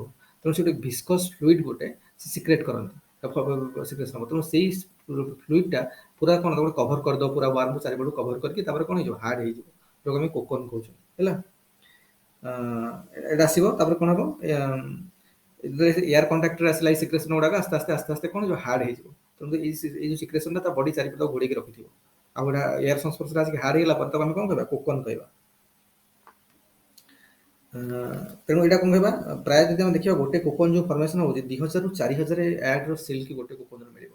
ଗୋଟେ ପର୍ଟିକୁଲାର କୋକନରୁ 2000ରୁ 4000 ୟାର୍ଡର ସିଲ୍କ ମିଳିବ, ବୁଝୁଛ ନା ନାଇଁ। ତ 2000ରୁ 4000 ୟାର୍ଡର ସିଲ୍କର ଗୋଟେ ପର୍ଟିକୁଲାର କୋକନରୁ। ତେଣୁ ଆମକୁ କେତେ ଗୁଡ କ୍ୱାଲିଟିର କୋକନ ମିଳିବ, ସେଥିପାଇଁ ଆମେ ଏଇ ପ୍ରୋସେସକୁ ବହୁତ କଣ୍ଟ୍ରୋଲ ୱେରେ ସାଇଣ୍ଟିଫିକାଲି ନର୍ଚର କରି କରି ଆସିଥିବା। ତାପରେ ଦେଖ, ବର୍ତ୍ତମାନ ଆମର କଣ ହେଇଗଲା ନା ଏଗ୍ ଷ୍ଟେଜ ଥିଲା, ଏଗ୍ ଷ୍ଟେଜରୁ ଲାର୍ଭା ଷ୍ଟେଜ ହେଇଗଲା। ତ ଲାର୍ଭା ଯେତେବେଳେ ମ୍ୟାଚୁର ଷ୍ଟେଜରେ ପହଞ୍ଚିଗଲା, ଇଂଲିଶ 8 ଭଳିଆ ଗୋଟେ ସେପ୍ କଲା। ତାର କଣ, ତାର ଯୋଉ ହେଡରେ 2ଟା ଗ୍ଲାଣ୍ଡ ଅଛି, ସେ ଗ୍ଲାଣ୍ଡର ଗୋଟେ ଓପନିଂ ଥିବ ବାହାରକୁ, ସେ ମାରି ଦେଇକି ଭିସ୍କସ୍ ଫ୍ଲୁଇଡ ଗୋଟେ ସିକ୍ରେସନ ହବ। ସେ ଭିସ୍କସ୍ ଫ୍ଲୁଇଡଟା କଣ, ତାକୁ ଚାରିପଟ ଘେଡେଇବ ୱାର୍ମକୁ, ଆଉ ସେ ଏୟାର କଣ୍ଟାକ୍ଟରେ ଆସିବ, ଗ୍ରାଜୁଆଲି ସେ ଭିସ୍କସ୍ ଫ୍ଲୁଇଡଟା କଣ ହାର୍ଡ ହେଇଯିବ, ଯୋଉଟାକୁ ଆମେ କୋକନ କହିବା। ଆଉ ପ୍ରତି ଲାର୍ଭାର ଗୋଟେ ଗୋଟେ କୋକନ ଥିବ, ସେ ପର୍ଟିକୁଲାର ଗୋଟେ କୋକନରୁ ଆମେ 2000ରୁ 4000 ୟାର୍ଡ ପର୍ଯ୍ୟନ୍ତ ଫାଇବର ପାଇପାରିବା, ସିଲ୍କ ଫାଇବର। ତ ବର୍ତ୍ତମାନ କଣ ଅଛି, ଲାର୍ଭାଟା କୋକନ ଭିତରେ ରହିଲା। ତା ପର ଷ୍ଟେଜ ହେଲା ପ୍ୟୁପା ଷ୍ଟେଜ। ପ୍ୟୁପା ଷ୍ଟେଜରେ କଣ ହବ ଦେଖ, ଏଇଟା ହଉଛି ଥାର୍ଡ ଷ୍ଟେଜଟା, ହେଲା। ଯେତେବେଳେ କୋକନ ଭିତରେ ଲାର୍ଭା ଅଛି, ତାଙ୍କର ବହୁତ କଣ ଫିଜିକାଲ ଚେଞ୍ଜେସ୍ ହବ ତାଙ୍କ ବଡିର। ଆଉ ସେମାନେ ଫୁଲ ଗ୍ରୋନ୍ ମଥ ଆଫ୍ଟର 2 ୱିକ୍ସ ପରେ ଫୁଲ ଗ୍ରୋନ୍ ମଥ ଗୋଟେ ପାଲଟି ଯିବ, ତାଙ୍କ ଦେହର ଗ୍ରୋଥ ହେଇକି ତା ଭିତରେ ଗୋଟେ ମଥ ଷ୍ଟେଜକୁ ପଳେଇ ଆସିଥିବ। ଏଇ ଯୋଉ ପିପା ଷ୍ଟେଜରେ ଆକ୍ଚୁଆଲି କଣ ହୁଏ ନା, ପିପା ଷ୍ଟେଜରେ କୋକନ ଗୁଡାକ କଲେକ୍ଟ କରିକି ନିଆଯାଏ। ତା ଭିତରେ ପିପା ହେଇକି ଥିବ, ସେତିକି ବେଳକୁ କୋକନ ଗୁଡାକ କଲେକ୍ସନ କରିକି ନିଆଯାଏ। ନେଇକି ତାକୁ କଣ କରାଯାଏ, ଦେଖ ପିପା ପରେ ଆହୁରି ମଥ ଷ୍ଟେଜ ଅଛି। ମଥ ଷ୍ଟେଜ ବେଳକୁ କଣ ହବ ନା, ମଥ ଷ୍ଟେଜ ବେଳକୁ କଣ ହବ ଦେଖ, ମଥ ଷ୍ଟେଜ ବେଳକୁ, ମଥ ହଉଛି ଫାଇନାଲ ଷ୍ଟେଜ ହବ ସିଲ୍କ ୱାର୍ମର। ଫୁଲ ଗ୍ରୋନ୍, ତାପରେ ପୂର୍ଣ୍ଣ ସିଲ୍କ ୱାର୍ମ ଥିବ ତା ଭିତରେ। ତେଣୁ ଏଠି କଣ ହବ ନା, ଯୋଉ ଉପର କୋକନଟାକୁ ବ୍ରେକ୍ କରିଦବ। ମଥ ଷ୍ଟେଜରେ ପହଞ୍ଚିଗଲା ମାନେ ଉପର କୋକନକୁ ବ୍ରେକ୍ କରିକି ୱାର୍ମଟା ହେଲେ ୱାର୍ମ ଷ୍ଟେଜକୁ ପଳେଇବନି, ସେତେବେଳକୁ ସିଲ୍କ ୱାର୍ମଟା ବାହାରକୁ ବାହାରି ଆସିବ ଉପର ଏଟାକୁ ବ୍ରେକ୍ କରିକି, ହେଲା। ତେଣୁ କିନ୍ତୁ ହେଲା ଆମକୁ ସେତେବେଳକୁ ତାର ସ୍ମଲ୍ ସ୍ମଲ୍ ୱିଙ୍ଗ ବି ହେଇଯାଇଥିବ। କିନ୍ତୁ ଆମକୁ ଯେହେତୁ ଫାଇବର କାଢିବାର ଅଛି, ଆମେ କଣ କରିବାର ଅଛି, ଆମେ ଯେତେବେଳେ ପିପା ଷ୍ଟେଜରେ ପହଞ୍ଚିଥିବ ସିଲ୍କ ୱାର୍ମଟା, ପିପା ଷ୍ଟେଜରୁ ଆମେ ତାକୁ କୋକନ ଗୁଡାକୁ ସବୁ କଲେକ୍ଟ କରିନେବା। ଯଦି କଲେକ୍ଟ କରିକି ନେଇକି ତାକୁ ବଏଲିଂ ୱାଟରରେ କ'ଣ କରାହବ ନେଇକି ରଖିବା ବଏଲିଂ ୱାଟର ଟିକେ ବଏଲ କଲେ କ'ଣ ହବ ନା ତ ଭିତରେ ଯେଉଁ ୱର୍ମଟା ଅଛି ସେ ସଫୋକେସନରେ ମରିଯିବ। ଭିତରେ ଯେଉଁ ପିପାଟା ଅଛି ପିପା ଷ୍ଟେଜରେ ଅଛି ବର୍ତ୍ତମାନ ସିଲ୍କ ୱାର୍ମ, ତ ପିପା ଷ୍ଟେଜ ଯେଉଁ ସିଲ୍କ ୱାର୍ମ ଅଛି ତାର କ'ଣ ହବ ନା ସଫୋକେସନରେ ସେ କ'ଣ ତାର ଡେଥ୍ ହେଇଯିବ। ସଫୋକେସନରେ ଡେଥ୍ ହେଇଗଲା ପରେ ଆମର କ'ଣ ଖାଲି ବର୍ତ୍ତମାନ କ'ଣ ହବ କୋକନରେ ଆମେ ବର୍ତ୍ତମାନ ପାଇଗଲେ ସିଲ୍କ ୱାର୍ମ ଭିତରେ କୋକନଟା ମରିଗଲା, ତ ବର୍ତ୍ତମାନ କ'ଣ ହେଲା କୋକନ ଗୁଡ଼ାକ କ'ଣ କରିବା ତାପରେ କ'ଣ କରିବା ଡ୍ରାଏ କରିକି ଷ୍ଟୋର କରିବା, ଡ୍ରାଏ କରିକି ଷ୍ଟୋର କରିବା କୋକନ, କାରଣ ସେଇ କୋକନରୁ ହିଁ ଆମକୁ କ'ଣ ହବ ଫାଇବର ବାହାରିବ। ତେଣୁ ପ୍ରଥମ କଥା ହେଲା ଆମେ ବର୍ତ୍ତମାନ କ'ଣ କଲେ ନା ସେରିକଲଚରରେ ଆମେ ସିଲ୍କ ୱାର୍ମର ରିୟରିଂ କରିକି ତାର କୋକନ ଫର୍ମେସନ୍ ହେଇଗଲା। ତେଣୁ କୋକନ ଗୁଡ଼ାକୁ ଆମେ ନେଇକି କାରଣ ପିପା ଷ୍ଟେଜରେ ଆମେ କୋକନକୁ ନେଇ ଗୁଡ଼ା କଲେକ୍ଟ କରିକି ନେଇକି ବଏଲିଂ ୱାଟରରେ ପକେଇଦେଲେ, ପକେଇଲା ପରେ ଭିତରେ ସଫୋକେସନରେ କ'ଣ ହେଇଗଲା ତା ଭିତରେ ଯେଉଁ ପିପାଟା ଥିବ ସିଲ୍କ ୱାର୍ମଟା ପିପା ଷ୍ଟେଜରେ ଥିବ ସେ କ'ଣ ହେଲା ମରିଗଲା। ମରିଲା ପରେ ସେ କୋକନ ଗୁଡ଼ାକ ଆମେ ନେଇକି ଷ୍ଟୋର କରିକି ରଖିଲେ। ତାପରେ ଆମର ନେକ୍ସଟ ଷ୍ଟେଜ ଷ୍ଟାର୍ଟ ହେବ ରିଲିଂ। ରିଲିଂରେ କ'ଣ ହବ ନା ଫାଇବର ଗୁଡ଼ାକ ଆମେ ଟାଣିକି ବାହାର କରିବା କୋକନରୁ, ହେଲା। ମୁଁ ଯେମିତି କହିଲି ଯେ ଆମେ କ'ଣ କରିବା କୋକନ ପିପା ଷ୍ଟେଜରେ କୋକନ ଗୁଡ଼ାକ ଆଣିକି ସିଲ୍କ ୱାଟରରେ ଆମେ ପକେଇଲେ, କୋକନ ଗୁଡ଼ାକ ଆଣିକି କ'ଣ ହବ ନା ହଟ୍ ୱାଟରରେ ରଖାହେଲା। ହଟ୍ ୱାଟର ରଖିଲା ମାନେ ଭିତରେ ସଫୋକେସନ୍ ପାଇଁ ଭିତରେ ଯେଉଁ ଅଛି କିଏ ସେ ସଫୋକେସନ୍ ଯୋଗୁଁ ଭିତରେ ଯେଉଁ ସିଲ୍କ ୱାର୍ମଟା ଅଛି ବା ପିପା ଷ୍ଟେଜରେ ଅଛି ଦେ ଆର୍ ଗେଟିଂ କ'ଣ ସେମାନେ ଅଣନିଶ୍ୱାସୀ ହେଇଗଲେ ବା ସେମାନେ କ'ଣ ଡେଥ୍ ହେଇଗଲା। ଡେଥ୍ ହେଇଗଲା ପରେ ଉପରେ ଯେଉଁ କୋକନଟା ଥିବ ସେଗୁଡ଼ାକ ଆମେ କଲେକ୍ଟ କରିକି ରଖିଛନ୍ତି, ତ ସେଗୁଡ଼ାକୁ ଆମେ କ'ଣ କରିବା ବର୍ତ୍ତମାନ ନା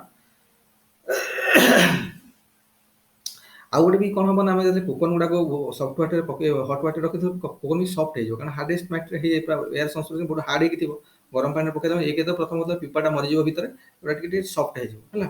ତେଣୁ ସଫ୍ଟ ହେଇଗଲେ କ'ଣ ହବ ଯେଉଁ ଥ୍ରେଡ୍ସ ଗୁଡ଼ାକ କ'ଣ ହବ ଇଜିଲି ଟାଣିକି ବାହାର କରିପାରିବା। ଏଟା ସଫ୍ଟ ହେଇଗଲା ପରେ ଥ୍ରେଡ୍ସ ଗୁଡ଼ାକ ସେଥିରୁ ଇଜିଲି କାଢ଼ିକି ବାହାର କରିହେବ। ତାପରେ କ'ଣ ହବ ଆମେ ଯେଉଁ ଷ୍ଟୋରେଜ କରିବା କୋକନ ଗୁଡ଼ାକ ବିଭିନ୍ନ ପ୍ରକାର କଲର ଅନୁସାରେ ସାଇଜରେ ସେପ୍ରେ ଟେକ୍ସଚର ଅନୁସାରେ ବିଭିନ୍ନ ଟାଇପ୍ର ଯେଉଁ ଥିବ, ତ ସେଗୁଡ଼ାକୁ ଆମେ କ'ଣ କରିବା ତା ଗୁଡ୍ କ୍ୱାଲିଟିର ସିଲ୍କ ପାଇବା ପାଇଁ ହେଲେ ତାକୁ ପ୍ରପର ଇଏରେ ଷ୍ଟୋରେଜ କରିକି ରଖିବା। ତ ସେ ଅନୁସାରେ ଆମେ ତା ପ୍ରପର ପ୍ରୋସେସକୁ ନେବା।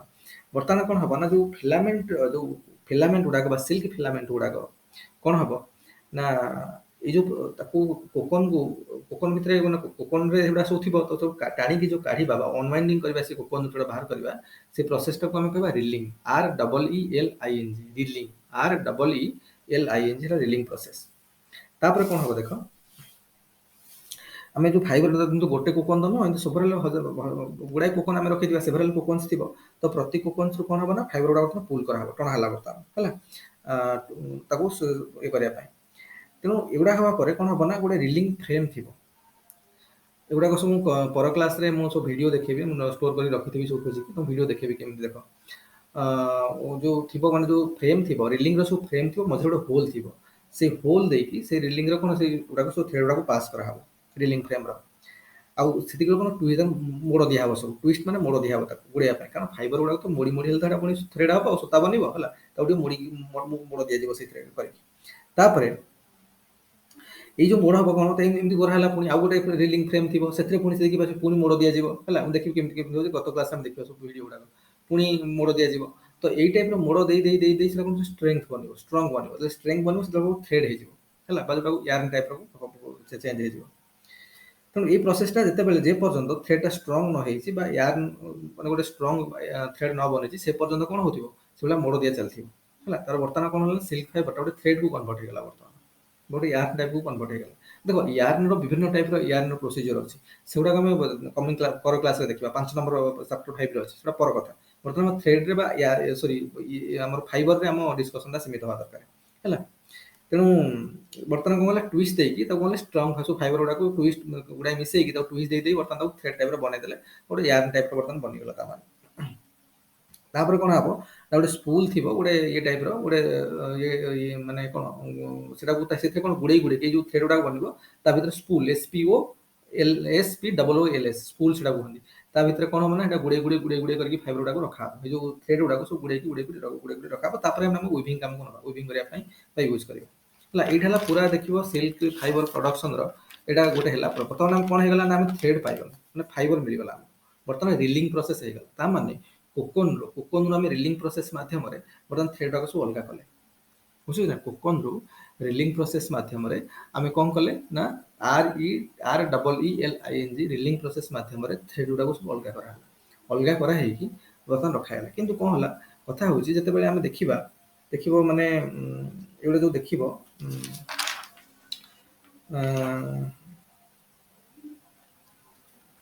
ଗୋଟେ ମିନିଟ୍।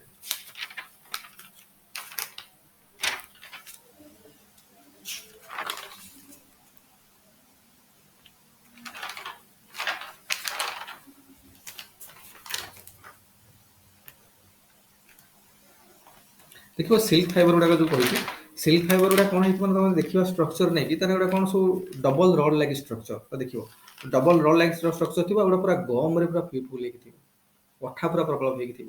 ତେଣୁ ଏଇ ଯୋଉ ଅଠାଟା ଥାଏ କି ପ୍ରକାର, ତାର ନାଁ କଣ, ତାର ସେରିସିନ୍। ଏଟା ଗୋଟେ ଟାଇପ ର ପ୍ରୋଟିନ କଣ୍ଟେନ୍ କରେ, ଯୋଉଟା ମୁଁ କହିଲି ପ୍ରୋଟିନ ଫାଇବରଟା ନା, ତ ଥାଏ ତା ଅଠାଟାକୁ ଯୋଉ ସିଲ୍କ ୟାର୍ନ ଥାଏ, ଯୋଉ ଅଠାଟା ଥାଏ ତା ନା କଣ, ସେରିସିନ୍। ଦ ସିଲ୍କ ଗମ୍ ସେଟା କୁହାଯାଏ ଅଠାଟା, ସେରିସିନ୍, SERICIN, ସେରିସିନ୍ ଗମ୍ ଥାଏ, ତ ଗମ୍ ଅଫ ସିଲ୍କ କୁହାଯାଏ। ତ ସେଇ ସେରିସିନ୍ ଟା ପୁରା ଫୁଲ ହେଇଥାଏ, ଆମ କାମ ହେଲା ତାକୁ ଗମ୍ ଗୁଡାକ ଦେଇ ସଫା କରିବା। କାରଣ ଏଇଟା ଗମ୍ ଟା ରହିଲେ ସିଲ୍କର ଯୋଉ ମାନେ ଫ୍ରେଶନେସ୍ ଟା, ଯୋଉ କଣ, ଯୋଉ ଗ୍ରେସଫୁଲନେସ୍ ଟା, ଯୋଉ ଲଶ୍ଚର ହେଲା, ସେଇଟା ଆସିବନି, ତ ବିୟୁଟିଟା ଆସିବନି। ତେଣୁ ତାକୁ ବାହାର କଲା ମାନେ ହିଁ ତାର ଗ୍ଲେଜିଂଟା ଆସିବ। ତେଣୁ ଅଠା ଗୁଡାକୁ ମଧ୍ୟ ସଫା କରାହବ। ଏଇଟା ସବୁ ତାର ନ୍ୟାଚୁରାଲ ଲଶ୍ଚରଟା ବା ସଫ୍ଟ ଫିଲ୍ଟା ଆସିବ କଣ, ଏଇ ଅଠା ଗୁଡା ବାହାର କରିସାରିଲା ପରେ। ତେଣୁ ଏଇ ଯୋଉ ଅଠା ବାହାର କରିବା ପ୍ରୋସେସଟାକୁ କଣ, ଡିକମିଂ କୁହାଯାଏ। ତେଣୁ ଏଇଟା କଣ, ମେନଲି ଏଇଟା କେମିତି ହୁଏ, ଡିକମିଂ ପ୍ରୋସେସଟା କେମିତି ହବ ଦେଖ। ଏଇଟା ଗୋଟେ ସୋପି ଆଲକାଲାଇନ୍ ସଲ୍ୟୁସନରେ ରଖିକି, ମାନେ ଗୋଟେ ଆଲକାଲାଇନ୍ ସଲ୍ୟୁସନରେ ଆକୁ ନେଇକି ରଖିଲା ମାନେ କଣ ହବ, ଆସ୍ତେ ଆସ୍ତେ ସେ ଗମ୍ ଗୁଡାକ ରିମୁଭ୍ ହେଇଯିବ। ତ ପ୍ରାୟ ଯେତେବେଳେ ଗମ୍ ଗୁଡାକ ରିମୁଭ୍ କରିଦିଆଯାଏ, ଦେଖିବ ପ୍ରାୟ ଫାବ୍ରିକର ବା ଯୋଉ ଫାଇବର ଗୁଡାକର କଣ ହବ ନା, ୱେଟଟା 25% କମିଯାଏ। ଏଇ ଗମ୍ଟା ରିମୁଭ୍ କଲା ପରେ 25% ପ୍ରାୟ କମିଯାଏ। କିନ୍ତୁ ତା ମାନେ କେତେ ଗମ୍ ଅଛି ନହେଲେ, 1/4 ଖାଲି ଅଠାରେ ଭରପୁର ହେଇକି ଥିବ। ତେଣୁ ସେଗୁଡାକ ବାହାରିଲା ମାନେ 25% ୱେଟ୍ କମିଯାଇଥାଏ। ଆଉ ଏଇ ଯୋଉ ଗମ୍ଟା ରିମୁଭ୍ ହବ, ରିମୁଭ୍ ହେଇସାରିଲା ପରେ ପୁରା କ୍ରିମି ହ୍ୱାଇଟ୍ କଲର ହେଇଯିବ ଫାଇବରର। ସିଲ୍କ ଫାଇବର ଗୋଟେ କ୍ରିମି ହ୍ୱାଇଟ୍ କଲର ଗ୍ଲେଜ୍ ପଳେଇ ଆସିବ, କ୍ରିମି ହ୍ୱାଇଟ୍ କଲର, ବୁଝୁଛ ନା? ସେଥିପାଇଁ ତାକୁ କୁହାଯାଏ କୁଇନ୍ ଅଫ ଫାଇବର, ଗ୍ଲେଜ୍। ଗୋଟେ ଗ୍ରେସଫୁଲନେସ୍ ପଳେଇ ଆସିବ, ଗୋଟେ ଲଶ୍ଚର ପଳେଇ ଆସିବ, ଗୋଟେ ହେଲା ଗ୍ଲେଜଟା ପଳେଇ ଆସିବ। ଏଟାକୁ ମେନଲି କଣ, କ୍ରିମି ହ୍ୱାଇଟ୍ କଲର, ଗୋଟେ ବିୟୁଟିଫୁଲି ଲଶ୍ଚର ସଫ୍ଟ ଫିଲ୍ ଗୋଟେ ଆସିବ। ସେଥିପାଇଁ ଏଇ ପ୍ରକାର କ୍ୟାରେକ୍ଟର ଥିବାରୁ ସିଲ୍କ ଫାଇବରକୁ ଆମେ କଣ କହୁଛେ, queen of fibre, queen of fibre କହୁଛେ ହେଲା। କିନ୍ତୁ କଥା ହେଲା, ଆମେ ଯେତେବେଳେ ଡିଗମିଂ ତ ହେଲା, ଯେତେବେଳେ ଆମ ରିଲିଂ କାମ ଚାଲିଥିବ, ସେତେବେଳେ ଆମେ ଯୋଉ ଫାଇବର ଗୁଡାକ କାଢି ଆଣିବା, ଏମିତି ନୁହେଁ ଯେ ସବୁ ଗୁଡାକ ମାନେ ଯୋଉ କଣ, ସବୁ ଗୁଡାକ ଯୋଉ ଫାଇବର ଆସିବ ସବୁ ଗୁଡା ଫିଲାମେଣ୍ଟସ୍ ଫାଇବର, ଲଙ୍ଗ ଲଙ୍ଗ ଫାଇବର ସବୁ ଗୁଡା ଆସିବ। ତାଙ୍କ ଭିତରୁ ବି କିଛି ଫାଇବର ଅଛି ଯୋଉଟାକୁ ବହୁତ ମାନେ ଛୋଟ ଛୋଟ ଫାଇବର ଗୁଡାକ ହେଲା। ଛୋଟ ଫାଇବର ମାନେ ଦେଖିବ ସେଗୁଡା ସବୁ ସର୍ଟ ଫାଇବର ଗୁଡାକ, ମାନେ ଛିଣ୍ଡି ଯାଉଥିବ, ଯୋଉଟା ମଝିରେ ଟାଣିଲା ବେଳକୁ କିଛି ଅଧାରୁ ଛିଣ୍ଡି ଯାଉଥିବ। ଏମିତି ବି ହବ ନା, କାରଣ ଆମେ ତ ଟାଣିକି ବାହାର କରୁଛନ୍ତି ସବୁ, ଟାଣିଗଲେ କିଛି ଅଧା ଛିଣ୍ଡି ଯାଉଥିବ, ଛୋଟ ଛୋଟ ହେଇଯାଉଥିବ। ତେଣୁ କଣ, ଏଇଟା ଯେହେତୁ ଯଦି ବା ବାଇ ନ୍ୟାଚୁରାଲି ଗୋଟେ ଲଙ୍ଗ ଫାଇବର, କିନ୍ତୁ ସର୍ଟ ଫାଇବର ଛିଣ୍ଡି ଛିଣ୍ଡି ଯାଉଛି ମଝିରୁ କି ରହିଯାଉଛି, ତ ସେଗୁଡ଼ା ସବୁ ଅଲଗା କରିଦିଅନ୍ତି। ସେଗୁଡ଼ାକୁ ଅଲଗା କରିକି କଟନ ଫାଇବର ଭଳିଆ ତାର ତାର ବନା ହବ, ତାକୁ ସବୁ ବନେଇବେ। କେମିତି କରା, ପ୍ରଥମେ ତ ଯେତିକି ଲଙ୍ଗ ଫାଇବର ରହିଲା ରହିଲା, ଯୋଉଟା ମଝିରୁ ଛିଣ୍ଡି ଛିଣ୍ଡି ଗଲା, ଛୋଟ ଛୋଟ ହେଇଗଲା, ସର୍ଟ ଫାଇବର ହେଇଗଲା,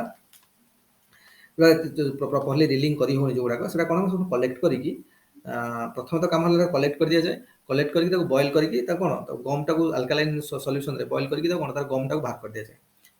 ବାହାର କଲା ପରେ ତାକୁ ଡ୍ରାଏ କରିଦିଆଯାଏ, ଶୁଖେଇ ଦିଆଯିବ। ତାପରେ କଣ ହବ, ସେଗୁଡ଼ା କଣ ହବ, ଆମେ ଯେମିତି କଟନ ଫାଇବରରେ କରୁଥିଲେ, ପ୍ରଥମ ଫାଇବରରେ କଣ କରୁଥିଲେ, ପ୍ରଥମେ କାରିଙ୍ଗ ଫାଡ଼ିଙ୍ଗ କରୁଥିଲେ ସବୁ, ତାକୁ ଦେଇକି ଆଗ ଥିନ୍ ସିଟ୍ ବନଉଥିଲେ, ତାପରେ କମ୍ବିଂ କରୁଥିଲେ। ଏଇ ଟାଇପର ସିମିଲାର ଜିନିଷ ଏଠି ବି କରାହବ। ତାକୁ ସବୁ ବନେଇକି କଣ କରାଯିବ ନା, ଗୋଟେ ଥିନ୍ ଫିଲ୍ମ ସିଟ୍ର, କଟନ ଫାଇବର ଭଳିଆ ଗୋଟେ ଥିନ୍ ଫିଲ୍ମ ସିଟ୍ ବନେଇ ଦିଆଯିବ। ତାପରେ କଣ ହବ ନା, ଦେଇକି ଏଥିରେ କଣ ହବ ନା, ଏଇଟାକୁ ଗୋଟେ ଯୋଉ କଣ କରିକି ତାକୁ ତାପରେ କମ୍ବିଂ କରାହବ। କମ୍ବିଂ କରିକି ତାକୁ ଫାଇନ୍ ଥ୍ରେଡରେ କରିକି ତାକୁ କଣ କରାଯିବ, ତାପରେ ତାକୁ କନଭର୍ଟ କରିଦିଆଯିବ କଣ, ଫାଇବର, ଫାଇବର କଣ ଗୁଡ଼େଇ ଗୁଡ଼େଇ, ଯେମିତି ଆମେ କଟନ ଫାଇବରରେ ଫାଇବର କଲେକ୍ଟ କରୁଥିଲେ, ସେଇ ଟାଇପର ଏଠି କରିକି କଣ, ସେଇ ପ୍ରୋସେସକୁ ହୁଏ ରୋଇଂ ପ୍ରୋସେସ। এই ପ୍ରୋସେସଟାକୁ କଣ କୁହାଯାଏ, ରୋଇଂ ପ୍ରୋସେସ। କରିକି ତାକୁ ଏଇ ଯୋଉ ଫାଇବର ଗୁଡାକ ଛୋଟ ଛୋଟ ଫାଇବର, ପ୍ରଥମେ ଛୋଟ ଛୋଟ ଫାଇବରକୁ ଲଗେଇକି ଆଉ ଗୋଟେ ଫିଲ୍ମ ଟାଇପର ବନାହବ, ସିଟ୍ ଫିଲ୍ମ ଟାଇପର ବନାହବ। ମାନେ ପତଳା ପରଦା ଟାଇପର, ଗୋଟେ ପରଦା ଭଳିଆ ସିଟ୍ ଟାଇପର ଗୋଟେ ବନେଇବେ। ତାହେଲେ ସେଇ ଟାଇପର କମ୍ବିଂ ଅପରେସନ କରିବେ। କମ୍ବିଂରେ ତାକୁ ଷ୍ଟ୍ରେଟ୍ ଷ୍ଟ୍ରେଟ୍ ବନେଇଦେବେ ସବୁ, ମାନେ ଏମିତି ପାନିଆରେ ଯେମିତି କୁଣ୍ଡେଇକି ଚୁଟିକି ଷ୍ଟ୍ରେଟ୍ ବନଉଛନ୍ତି, ତାକୁ ସେଟା କୁଣ୍ଡେଇକି କଣ, ଷ୍ଟ୍ରେଟ୍ ଷ୍ଟ୍ରେଟ୍ ବନେଇଦେବେ। ଷ୍ଟ୍ରେଟ୍ ବନେଇଲା ପରେ ତାକୁ ନେଇକି କଣ କରିବେ ନା, ଏଇ ଯୋଉ ଫାଇବର ଗୁଡାକୁ ନେଇ ଗୋଟେ ରୋଇଂ ପ୍ରୋସେସ କରିବେ। ରୋଇଂ ପ୍ରୋସେସରେ ଏଗୁଡାକ ଦେଇକି ଗତି କରିବ, ସେଗୁଡ଼ା ସବୁ ନେଇକି ଫାଇବର ସେଠୁ ଟାଣି ଟାଣି ଟାଣି ହେଇକି ଲମ୍ବା ଫାଇବର ବାହାରିବ, ତାକୁ ନେଇକି ଗୁଡ଼େଇ ଗୁଡ଼େଇ ଗୁଡ଼େଇ ଗୁଡ଼େଇ ନେଇକି ରଖିବେ ହେଲା। ତେଣୁ ଏଇ ଯୋଉ ପ୍ରୋସେସଟା ହେଲା, ଏଇଟାକୁ କୁହାଯାଏ ରୋଇଂ ପ୍ରୋସେସ ହେଲା। ମାନେ ରୋଲର ଦେଇକି ପ୍ରଥମେ ପାସ୍ କରାହେଲା, ପାସ୍ କରିକି ତାକୁ ପତଳା କରାହେଲା, ପତଳା କରିକି ତାକୁ ତାପରେ ତାକୁ ଗୋଟେ ଫ୍ରେମ୍ ଦେଇକି ଆସ୍ତେ ଆସ୍ତେ କଣ, ତାକୁ ଭିଡ଼ି ଭିଡ଼ି ଭିଡ଼ି ଭିଡ଼ି ହେଇକି ବାହାରିବ ସବୁ, ଗୋଟେ ଗୁଡ଼େଇ ଗୁଡ଼େଇ ଗୁଡ଼େଇ ଗୁଡ଼େଇ ହେଇକି ରଖାହବ ଗୋଟେ ସ୍ପୁଲରେ।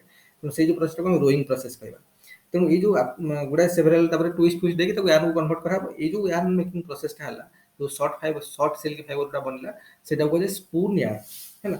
এটা ଦେଖିବ ଯେତେ ଗୁଡ଼ା ଟେକ୍ସଟାଇଲ ଇଞ୍ଜିନିୟରିଂର କଣ୍ଟେଣ୍ଟ ଗୁଡ଼ାକ ସବୁ ଟେକ୍ସଟାଇଲ ଇଞ୍ଜିନିୟରିଂ ଯେଉଁମାନେ ପଢ଼ନ୍ତି ତାଙ୍କର ଏଇଟା ପଡ଼େ ବହୁତ ଇମ୍ପୋର୍ଟାଣ୍ଟ କ୍ୱେଶ୍ଚିନ୍ ପଡ଼େ ସ୍ପୁନ୍ ୟାର୍ନ କ'ଣ ସ୍ପୁନ୍ ୟାର୍ନ ଏଇଟା ଆଉ ସ୍ପୁନ୍ ୟାର୍ନର ମ୍ୟାନୁଫ୍ୟାକ୍ଚରିଂ ପ୍ରୋସେସଟା କଟନ୍ ଫାଇବର ଭଳିଆ କାରଣ ଏଗୁଡ଼ା ସ୍ପୁନ୍ ୟାର୍ନ ଗୁଡ଼ାକ ଯେଉଁ ଫାଇବର ଗୁଡ଼ାକ ଯେଉଁ ସର୍ଟ ଲେନ୍ଥ ସିଲ୍କ ଫାଇବର ଗୁଡ଼ାକ ଯୋଉଟା ଛିଣ୍ଡିଯାଏ ରିଲିଂ ପ୍ରୋସେସରେ ହେଇପାରେନି ଠିକ୍ ସେ ସେଗୁଡ଼ାକୁ ନେଇକି ଆସିକି ଏମାନେ କ'ଣ ଏଇଭଳିଆ କଟନ୍ ଭଳିଆ ତାକୁ ବନାନ୍ତି କଟନ୍ ଭଳିଆ ତାକୁ କରିକି ତାକୁ ୟୁଜ୍ କରନ୍ତି ତେଣୁ ଏଇଟାକୁ ଆମେ ସ୍ପୁନ୍ ୟାର୍ନ କହନ୍ତି କହୁଛେ ସ୍ପୁନ୍ ୟାର୍ନ ଗୁଡ଼ାକ ଫିଲାମେଣ୍ଟସ୍ ଫାଇବର କି ନା ସ୍ପୁନ୍ ୟାର୍ନର ହେଉଛି ସର୍ଟ ଫାଇବର ବୁଝୁଛନ୍ତି ସ୍ପୁନ୍ ୟାର୍ନର ଯେଉଁ ଫାଇବର ଗୁଡ଼ାକ ସର୍ଟ ଫାଇବରରୁ ତିଆରି ହେଇଛି ଆଉ କିନ୍ତୁ ଆମ ଜେନେରାଲି ସିଲ୍କ ଫାଇବରଟା ଫିଲାମେଣ୍ଟସ୍ ଫାଇବର କିନ୍ତୁ ସ୍ପୁନ୍ ସିଲ୍କ କୁହାଯାଏ ସ୍ପୁନ୍ ୟାର୍ନ ବା ସ୍ପୁନ୍ ସିଲ୍କ କୁହାଯାଏ ସ୍ପୁନ୍ ସିଲ୍କଟା ସର୍ଟ ଫାଇବରରୁ ବନା ହେଇକି ସ୍ପୁନ୍ ସିଲ୍କ କରାହେଇଛି ହେଲା ଏଗୁଡ଼ାକ ଲେସ୍ ଏକ୍ସପେନ୍ସିଭ୍ ସିଲ୍କ ଫାଇବରଟା ବେଶୀ ଏକ୍ସପେନ୍ସିଭ୍ କାରଣ ମୁଁ କହିଲି କଟନ୍ ଫାଇବରଟା କାହିଁକି ଶସ୍ତା ଆରେ କଟନ୍ ଫାଇବରଟା ଶସ୍ତା ନା ଗଛପତ୍ର ଲଗେଇଲ ନାଇଁ କରିଲ ସିମ୍ପଲ୍ ଜିନିଷ ଗୁଡ଼ାକ ଏଠି ଯେକୌଣସି ଲୋକ ସେଠି କାମ କରିପାରିବେ ଏଠି ତୁମକୁ ସ୍କିଲ୍ ମ୍ୟାନ୍ ପାୱାର ଦରକାର ଏତେ ଜିନିଷ ଦରକାର ସିଲ୍କ ଗ୍ରୋ କର ରିଅରିଂ କର ଗୁଡ଼ାଏ ପଇସା ଟିକେ ଖର୍ଚ୍ଚ ହେଉଛି ତେଣୁ ଟିକେ କଷ୍ଟଲି ଫାଇବରଟା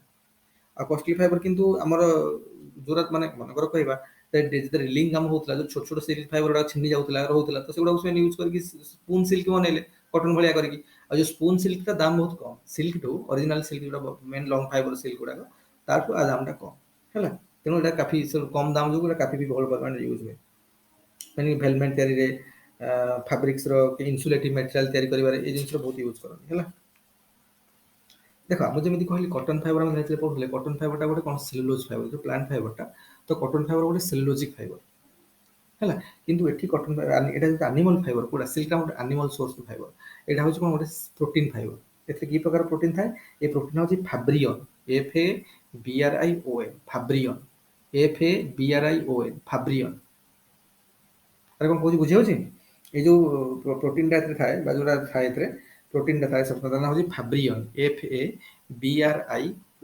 ଫାବ୍ରିଅନ୍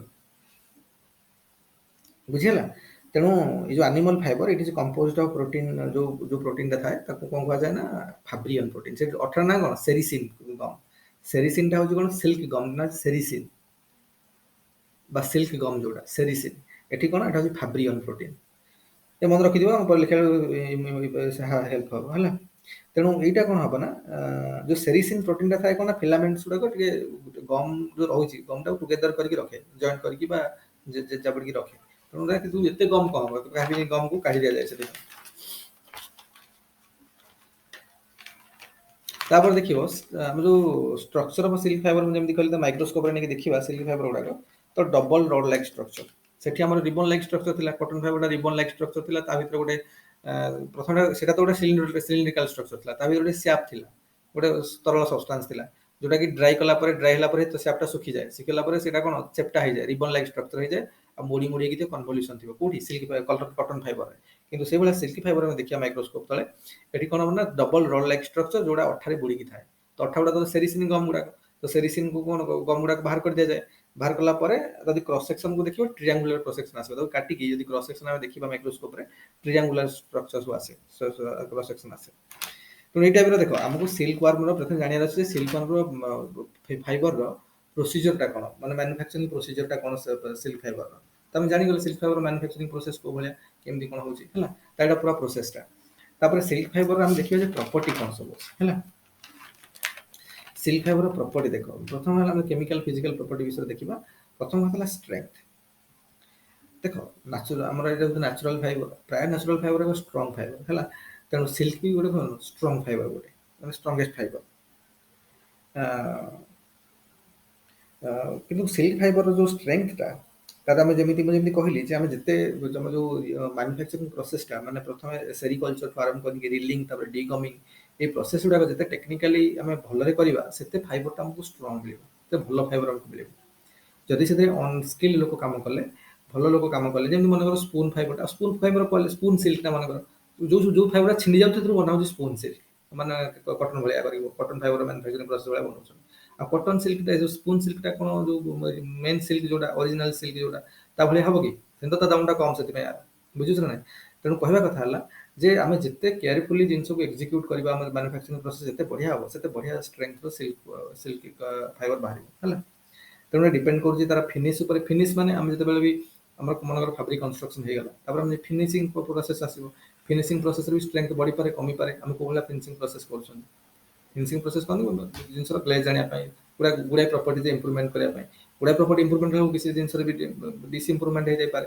ତେଣୁ ଆମେ କୋଉ ଭଳିଆ ଫିନିସିଂ ପ୍ରୋସେସ୍ କରୁଛନ୍ତି ଆଉ ଆମର କନଷ୍ଟ୍ରକ୍ସନ ପ୍ରୋସେସ୍ କୋଉ ଭଳିଆ, ମ୍ୟାନୁଫ୍ୟାକ୍ଚରିଂ ପ୍ରୋସେସ୍ କ'ଣ, ତା ଉପରେ କାଫି ଡିପେଣ୍ଡ କରୁଛି ଷ୍ଟ୍ରେଂଥ। ତେଣୁ କିନ୍ତୁ ଜେନେରାଲି ଦେଖିଲେ ସିଲ୍କ ଫାଇବର ଗୋଟେ ଷ୍ଟ୍ରଙ୍ଗ ଫାଇବର, ଷ୍ଟ୍ରେଂଥ କାଫି ଥାଏ। ତାପରେ ଇଲାଷ୍ଟିସିଟି ଦେଖିବା, ଆମେ ଯେମିତି ଦେଖୁଥିଲେ ଯେ ଆମେ ଯେତେବେଳେ କଟନ ଫାଇବର ପଢୁଥିଲେ, କଟନ ଫାଇବରର କ'ଣ କରେ, କଟନ ଫାଇବର ଇଲାଷ୍ଟିସିଟି କୋଉ ଭଳିଆ, ଆରେ କଟନ ଫାଇବର ଇଲାଷ୍ଟିସିଟି କୋଉ ଭଳିଆ, ହୁଁ ହୁଁ କଟନ ଫାଇବର ଇଲାଷ୍ଟିସିଟି କୋଉ ଭଳିଆ, ନ୍ୟାଚୁରାଲି କଲର ଭିତରେ ଇଲାଷ୍ଟିସିଟି ଭଲ ନଥାଏ। ଇଲାଷ୍ଟିସିଟି ମାନେ କ'ଣ, ଆମେ ଯଦି କୌଣସି ଫାଇବରକୁ ଭିଡ଼ିବା ଇଲାଷ୍ଟିକ ଲିମିଟ ଭିତରେ, ଗୋଟେ ଫାଇବରଟା ଆମେ ଭିଡ଼ିକି ଛାଡ଼ିଦେବା ପୁଣି ଅରିଜିନାଲ ପୋଜିସନକୁ ପଳେଇ ଆସିବ। କହିବା କଥା ହେଲା ଯେ ଷ୍ଟ୍ରେଚିଂ ହବନି, କଟନ ଫାଇବରକୁ ନେବ ଦେଖୁ ଷ୍ଟ୍ରେଚ୍ କରିଯିବ, ଏତେ ମାନେ ଏତେ ଇଲାଷ୍ଟିସିଟି କ୍ୱାଲିଟି ଭଲ ନାହିଁ। କିନ୍ତୁ ଏମାନଙ୍କର ଇଲାଷ୍ଟିସିଟି କ୍ୱାଲିଟି ଭଲ। କାହାର, ସିଲ୍କ ଫାଇବରର ଆମେ ଯଦି ତାକୁ ମନେକର ଆମ ଅରିଜିନାଲ ଲେନ୍ଥର 1/7 କି 1/5 ପର୍ଯ୍ୟନ୍ତ ଯଦି ଆମେ ଟାଣିକି ଛାଡ଼ିଦେବା ତ ଅରିଜିନାଲ ପୋଜିସନକୁ ପଳେଇ ଆସିବ। ଟିକେ ଛାଡ଼ିଦେଲେ ତାମାନେ ଷ୍ଟ୍ରେଚିଂ, ଏଇଟା ମାନେ ଷ୍ଟ୍ରେଚିଂ ଅଛି, ମାନେ ଡିଫର୍ମେସନ ହେଇଯିବନି। କିନ୍ତୁ ଆମେ ଯଦି କଟନ ଫାଇବରକୁ ଭିଡ଼ିକି ଛାଡ଼ିଦେବା ସିନା ପରମାନେଣ୍ଟ ଡିଫର୍ମେସନ ହେଇଯିବ, ଅରିଜିନାଲକୁ ଆସିବନି, ଷ୍ଟ୍ରେଚେବଲ ନୁହଁ ତା ମାନେ। ଏଗୁଡ଼ା କିନ୍ତୁ ଟିକେ ଷ୍ଟ୍ରେଚେବଲ କ୍ୱାଲିଟି ମାନଙ୍କର ଅଛି, ତା ମାନେ ଇଲାଷ୍ଟିସିଟି ପ୍ରପର୍ଟି ଭଲ ଅଛି। ତାପରେ ରେଜିଲେନ୍ସ ମନେକର, ଦେଖ ଆମର ଦେଖିବ କଟନ ଫାଇବର ଗୁଡ଼ାକ ଯଦି ତମେ ଥରେ ପିନ୍ଧିଦେଲ ଲୋଚା କୋଚା ହେଇଯିବ। କ'ଣ ପାଇଁ, ରେଜିଲେନ୍ସ ପାୱାର ନାହିଁ, ରିଙ୍କଲ ରେଜିଷ୍ଟାନ୍ସ କିଛି ନାହିଁ।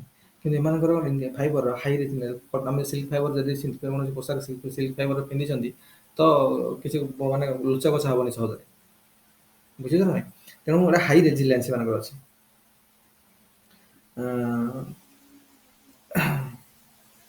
କିନ୍ତୁ ଯଦି ଆମେ ଯେଉଁ ସ୍ପୁନ୍ ସିଲ୍କ ଗୁଡ଼ାକ ଯଦି ଆମେ ୟୁଜ୍ କରିବା ତାର ରେଜିଲେନ୍ସ ପାୱାର କମ୍ ରହିବ, କାରଣ ତାର କ୍ୱାଲିଟି ଟିକେ କମ୍ ବୋଲି ତ କମ୍ ରେଟ୍ ନା, ତେଣୁ ତାର କ୍ୱାଲିଟି କମ୍ ରହିବ ସ୍ପୁନ୍ ସିଲ୍କ ହେଇଥିଲେ। କିନ୍ତୁ ଜେନେରାଲି ସିଲ୍କର ମାନେ ରେଜିଲେନ୍ସ ପାୱାର ବହୁତ ବେଶୀ। ତାପରେ ହିଟ୍ କଣ୍ଡକ୍ଟିଭିଟି ଦେଖିବା, ଦେଖ ଆମର କଟନ ଫାଇବରଟା ଗୁଡ୍ ହିଟ୍ କଣ୍ଡକ୍ଟର, ଗୋଟେ କଟନ ଫାଇବରଟା ଆମର ଗୁଡ୍ ହିଟ୍ କଣ୍ଡକ୍ଟର, କିନ୍ତୁ ସିଲ୍କ ଫାଇବରଟା ପୁଅର କଣ୍ଡକ୍ଟର ଅଫ୍ ହିଟ୍। ସିଲ୍କ ଫାଇବରଟା ଏତେ ଭଲ ହିଟ୍ କଣ୍ଡକ୍ଟର ନୁହେଁ।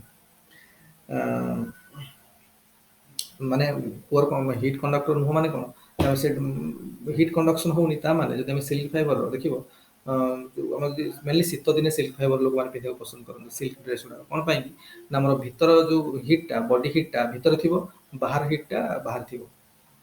ମାନେ ନା ବାହାର ହିଟ୍ଟା ଭିତରକୁ ଯିବ, ଭିତରଟା ବାହାରକୁ ଆସିବ, କାରଣ ବ୍ୟାକ୍ କଣ୍ଡକ୍ଟର ଅଫ୍ ହିଟ୍। କିନ୍ତୁ କଟନ ଫାଇବରରେ ନୁହଁ, ସେଇଟା କଣ୍ଡକ୍ଟ କରିଯିବ ହିଟ୍ଟା ଆରାମରେ।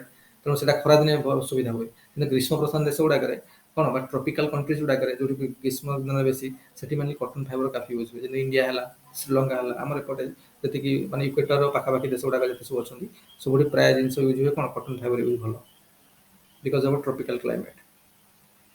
ସେଥିପାଇଁ କୋଶ୍ଚିନ୍ ପଡ଼ିଥିଲା ଏଥର ଯେ, ଆମେ ପଢ଼ିନଥିଲା ଗୋଟେ କୋଶ୍ଚିନ୍ 10 ମାର୍କରେ ଯେ କଟନ ଫାବ୍ରିକ ଗୁଡ଼ାକ ଇଣ୍ଡିଆରେ କାହିଁ ବେଶୀ ୟୁଜ୍ ହେଉଛି, ବିକଜ ଅଫ୍ ଦିସ୍ ଓନଲି।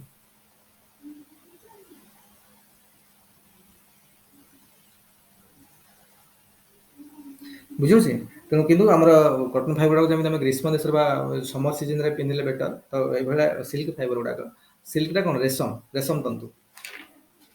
ତ ସିଲ୍କରେ ଆମେ କ'ଣ ମେନଲି ତାକୁ ଆମେ ୱିଣ୍ଟର ସିଜନରେ ମେନଲି ପ୍ରିଫର କରୁ ପିନ୍ଧିବା ପାଇଁ, ହେଲା। ତାପରେ ଦେଖିବା effect of moisture, effect of moisture, effect of moisture, effect of moisture ଆଉ ଫ୍ରିକ୍ସନ। ମଏଶ୍ଚର ଆଉ କ'ଣ, effect of moisture Frixion. Frixion ମାନେ ମଏଶ୍ଚର କ'ଣ ହେଲା ଦେଖ, ସିଲେ ଦ ଫାଇବର ଇଜ ନଟ୍, ଆମେ ଯେଉଁ ପଢ଼ିଥିଲେ କଟନ ଫାଇବରରେ, କଟନ ଫାଇବର ବି ମଏଶ୍ଚର କିଛି ଆଫେକ୍ଟ ହୁଏନି, ହେଲା। ଇଟ୍ ବିକମ୍ ଷ୍ଟ୍ରଙ୍ଗର, ମଧ୍ୟ ମଏଶ୍ଚର କଣ୍ଟେଣ୍ଟ ବଢ଼ିଲା, ଆମେ କଟନ ଫାଇବରକୁ ଧୋଇଦେବା ଷ୍ଟ୍ରଙ୍ଗ ବନିଯିବ ଟିକେ। କିନ୍ତୁ ଏଥିରେ କ'ଣ ହୁଏ ଦେଖ, ଏଇଟା ବି ମଏଶ୍ଚରରେ କିଛି ଆଫେକ୍ଟେଡ ହୁଏନି। ଏଇଟା କ'ଣ ମାନେ କୌଣସି ମାନେ ଏଇଟା କିନ୍ତୁ ଆମର ଯେମିତି କ'ଣ ସେଠି କହିଥିଲି ଯେ ମାନେ କ'ଣ ହବ ନା, କଟନ ଫାଇବର ଷ୍ଟ୍ରଙ୍ଗର ହେଇଯିବ, ମାନେ ମଏଶ୍ଚର କଣ୍ଟେଣ୍ଟ ଇନକ୍ରିଜ ହବ। ଆମେ ଯଦି ଓଦା କରିଦେବା କୌଣସି କଟନ ଡ୍ରେସକୁ ଦେଖିବ ଷ୍ଟ୍ରେଂଥ ବନିଯିବ, ଟିକେ ବେଶୀ ବଢ଼ିଯିବ। କିନ୍ତୁ ଏଥିରେ ସେମିତି କିଛି ଇଫେକ୍ଟ ନାହିଁ, ମଏଶ୍ଚର କୌଣସି ଇଫେକ୍ଟ ନାହିଁ।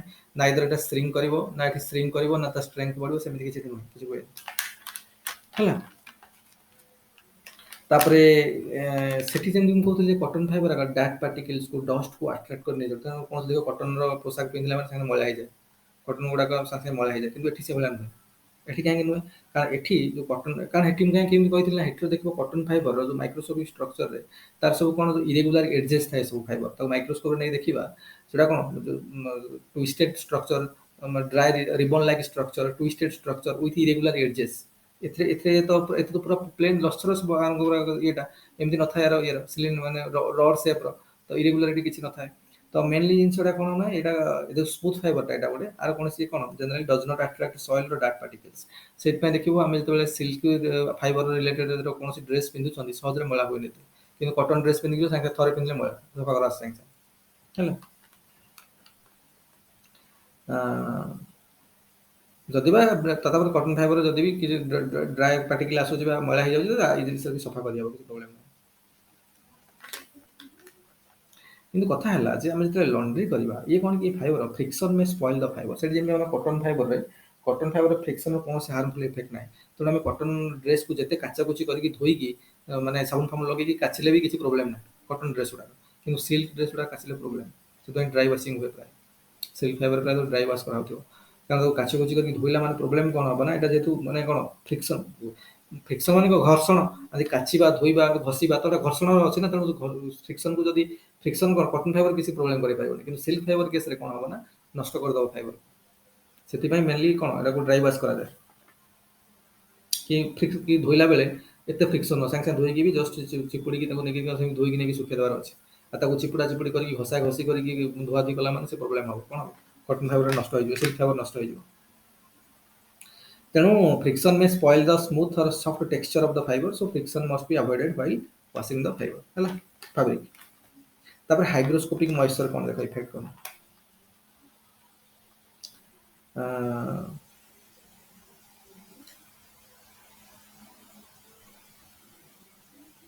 ତାପରେ ଦେଖିବା ଯେ ଯେମିତି କହିଲି ମଏଶ୍ଚର ତ ଠିକ୍ ଅଛି, ମଏଶ୍ଚର ଆବଜର୍ଭ କରିବ 10-30% ମଏଶ୍ଚର ଆବଜର୍ଭ କରିନେବ ହେଲା, କିନ୍ତୁ କିଛି ପ୍ରୋବ୍ଲେମ୍ ହେଲା ମଏଶ୍ଚର କଲେ ଯେମିତି ତାର ୱେଟ୍ କଣ୍ଡିସନରେ ତାର ଷ୍ଟ୍ରେନ୍ଥ ବଢ଼ୁଥିଲା କଟନ ଫାଇବର, ଆର ସେମିତି କିଛି ଷ୍ଟ୍ରେନ୍ଥ ଉପରେ କୌଣସି ଇଫେକ୍ଟ ନାହିଁ।